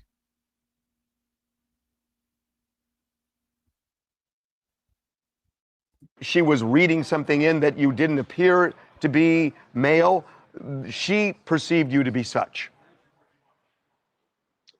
Well, first, I told the people that raised me that this is the way that I was when I was 8 years old, and really, I stuffed it down pretty deep. And Alexis Black. Wow, your name is Black. Your name is Black? Wow. And you out-blacked a black woman. Isn't that crazy? Isn't that amazing? Oh, well, you wouldn't happen to have $500 laying around, would you? I'm sure I could have somebody help you out with this problem. You know, the price is the price, as they tell you. Anyway, you know what? I'm not going to keep playing this clip because TMZ is actually I don't trust TMZ. They're going to fuck with me. You get the point, though. I want to end on this last note. I found this clip on Tucker Carlson. Apparently, Tucker Carlson has finally discovered women are a little bit crazy. I think that if you are a woman who is a mum and has daughters, or is looking for a partner, or has a partner and wants the partner to be increasingly good for you, you should be as passionate, if not more, about this problem than we are. Oh, of course. The very fact that men are being sedated out of being more useful is creating precisely the dearth of eligible male partners that you are probably conscious of. It's driving women insane. I mean, I've never seen more crazy women in my life. I think of men as crazy and women as kind of stable and steady, and women in my life are. But you see women hitting each other in public, screaming, endorsing. I've never seen more crazy women in my life. I wonder how we got here, huh? I wonder how we got here. You never seen more crazy women in your life, huh, Tucker? Violence, like I don't even recognize that behavior, and I think it's so depressing to me. And I think that's all a reaction. That's all frustration over this question. Men and women need each other. There are no men. And because they're, wasting their energies doing pointless things, and it's driving women like bonkers. They seem crazy. Don't they seem a little crazy to you? I have not, perhaps as you, the women in your life, I'm not around very many crazy women. I'm never around crazy women. All the women in my life are like completely stable, and they help keep the men calm and less crazy. And that's, I think, the way it was designed to work. And it's like the greatest blessing there is. But outside of my life, in our political sphere, like the true extremists are women. And I'm like, wait, what? I wasn't prepared for that at all. I certainly know that. Female extremists? Huh? I certainly know that they're dissatisfied. They're dissatisfied. And their extremism will only grow. I think that, that what does it mean for you to be economically independent, but romantically cut adrift at the same time? Yes. Like, how does that feel? And in many ways, because think about that. Economically independent, yet romantically cut adrift. I like how he framed that. That's a great mental picture to, it's like a woman in a fabulous yacht. All the things you could want on a yacht out at sea, PlayStation, fancy food, enough to drink, fresh water to shower, there's a pool, there's a basketball court, there's a sauna, there's a jet ski in the back, there's a little mini boat you can go on a little fishing run if you want. You know, you got all the things, the goddamn helicopter pad on the roof, right? You got all the, it's like having one of those Jeff Bezos yachts, right? You got like a Russian drug lord yacht, but you're all alone in the middle of the ocean. Every now and then you see a dude in his yacht sail by, but he never pulls up close enough to, you know, say hi or nothing. You're just alone on the ocean in your yacht. It's fabulous, though. It's amazing. All of the linen is made from Gucci. The couches are from Dior. The glasses are crystal. The finest liquor. But you're alone in the deep blue sea in this fabulous Jeff Bezos yacht.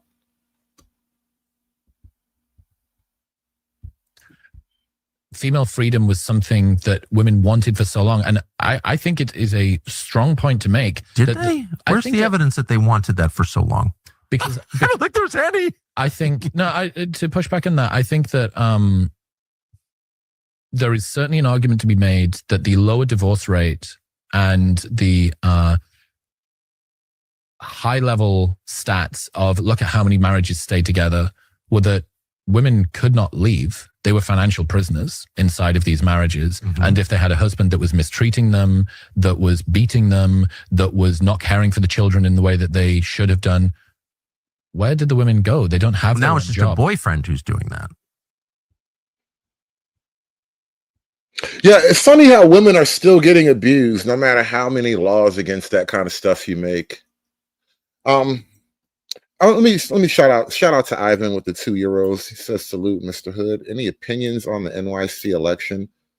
Yeah, I'm not a fan of the foreign, especially his particular blend of foreignness. It's just too foreign for me. I'm just not. No. There was literally a black guy and there was a black guy and 2 Italians running. Like, that's literally New York right there. You could have had either of those and that would have been okay. But this weird guy from Uganda, who's not even really from Uganda, he's not a Ugandan. That was just the easiest place for his family to exercise their wealth and privilege. And now he's here. No, I'm good. Nah. Anyway, his rapper name was Young Cardamom. Young Cardamom, really? That's a rapper name? That nigga gay.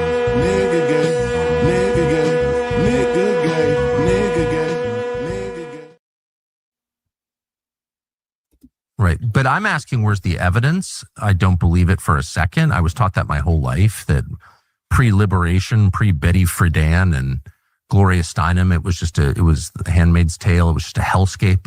Forced pregnancies and servitude to the patriarchy, and some guy in a wife beater beating his wife was just, but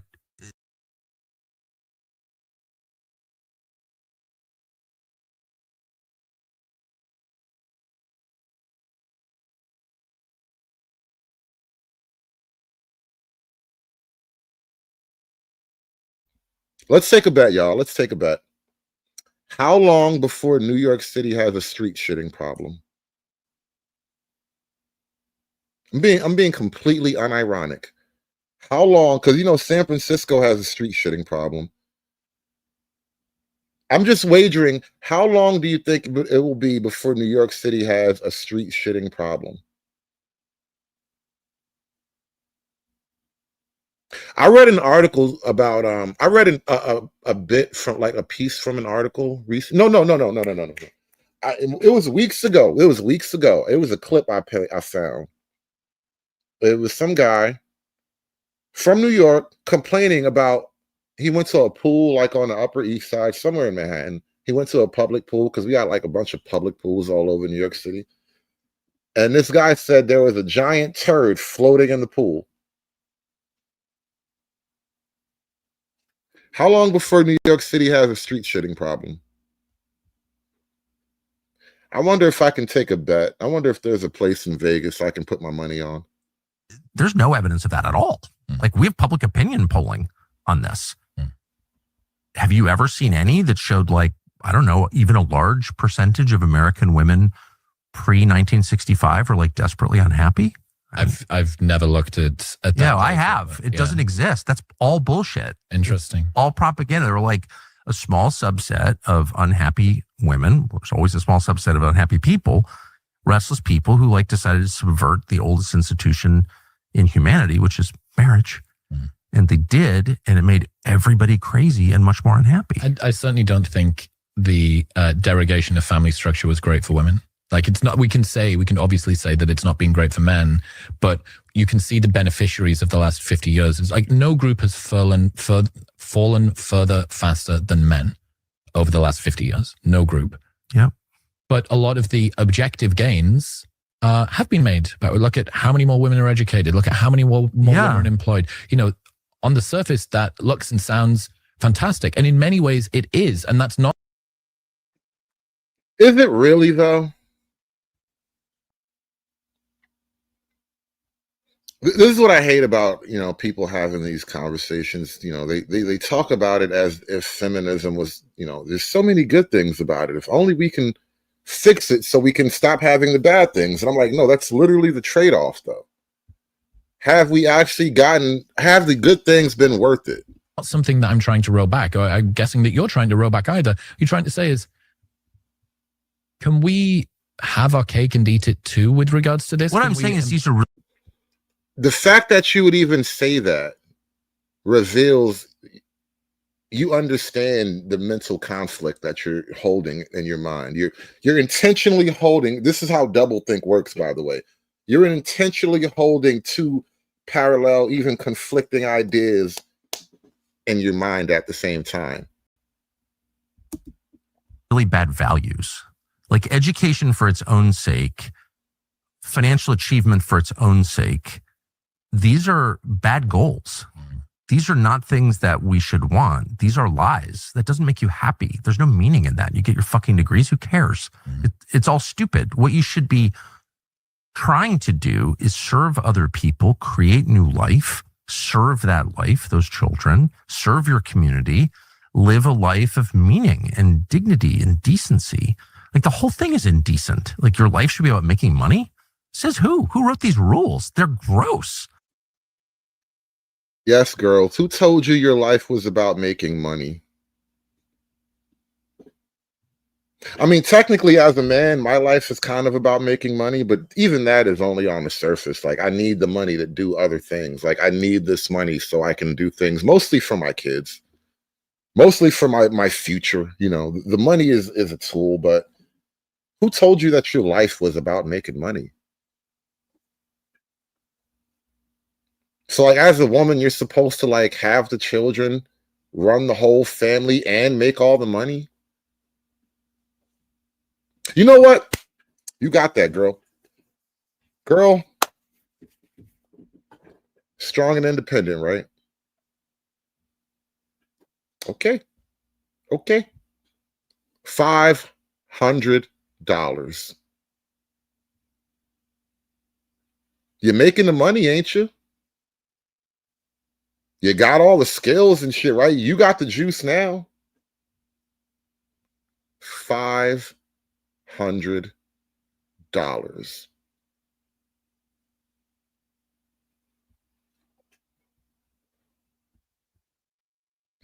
You know, we're coming up on about 4 hours, and I think it's a good time to bring an end to this discussion here. Miss Cantrell, sold. The market is closed. We are not accepting any other offers. Thank you all for coming out to today's auction. Miss Cantrell has sold. She has closed the market. Thank you all. Ladies, you're going to have to find another buck. We are good. You see how easy the game works if you just let it. Let the misogyny guide you. It really is that simple. It really is that simple. Let the misogyny guide you. A lot of life will just work itself out. You know, and it really is. Like for the majority of life, you know, you work hard, you know, you get up, you go to work, you do the right thing. 85% of life is just showing up, right? So if you just let the misogyny guide you, most of it'll work out on its own. But like I said, we're gonna wrap this one up. You know, Miss Cantrell, I'm gonna have to send you a contract. You know, we'll work this out. No worries, no worries. No alone in the ocean for you. But you know, like I said, $500. The price is the price. Protect Black women. You know, it's a dangerous job. You know, this is why you took an entire government to do it, but now the government looking like they ain't trying to do it no more. So, you know, the price done went up. Somebody had to do it. I am the chosen one. Somebody had to do it. Aspiring to be patriarchs like what white men have, that isn't freedom. That isn't going to help anybody. It's certainly not going to help Black people. It's done. It's done. It's done. It's done. It's done.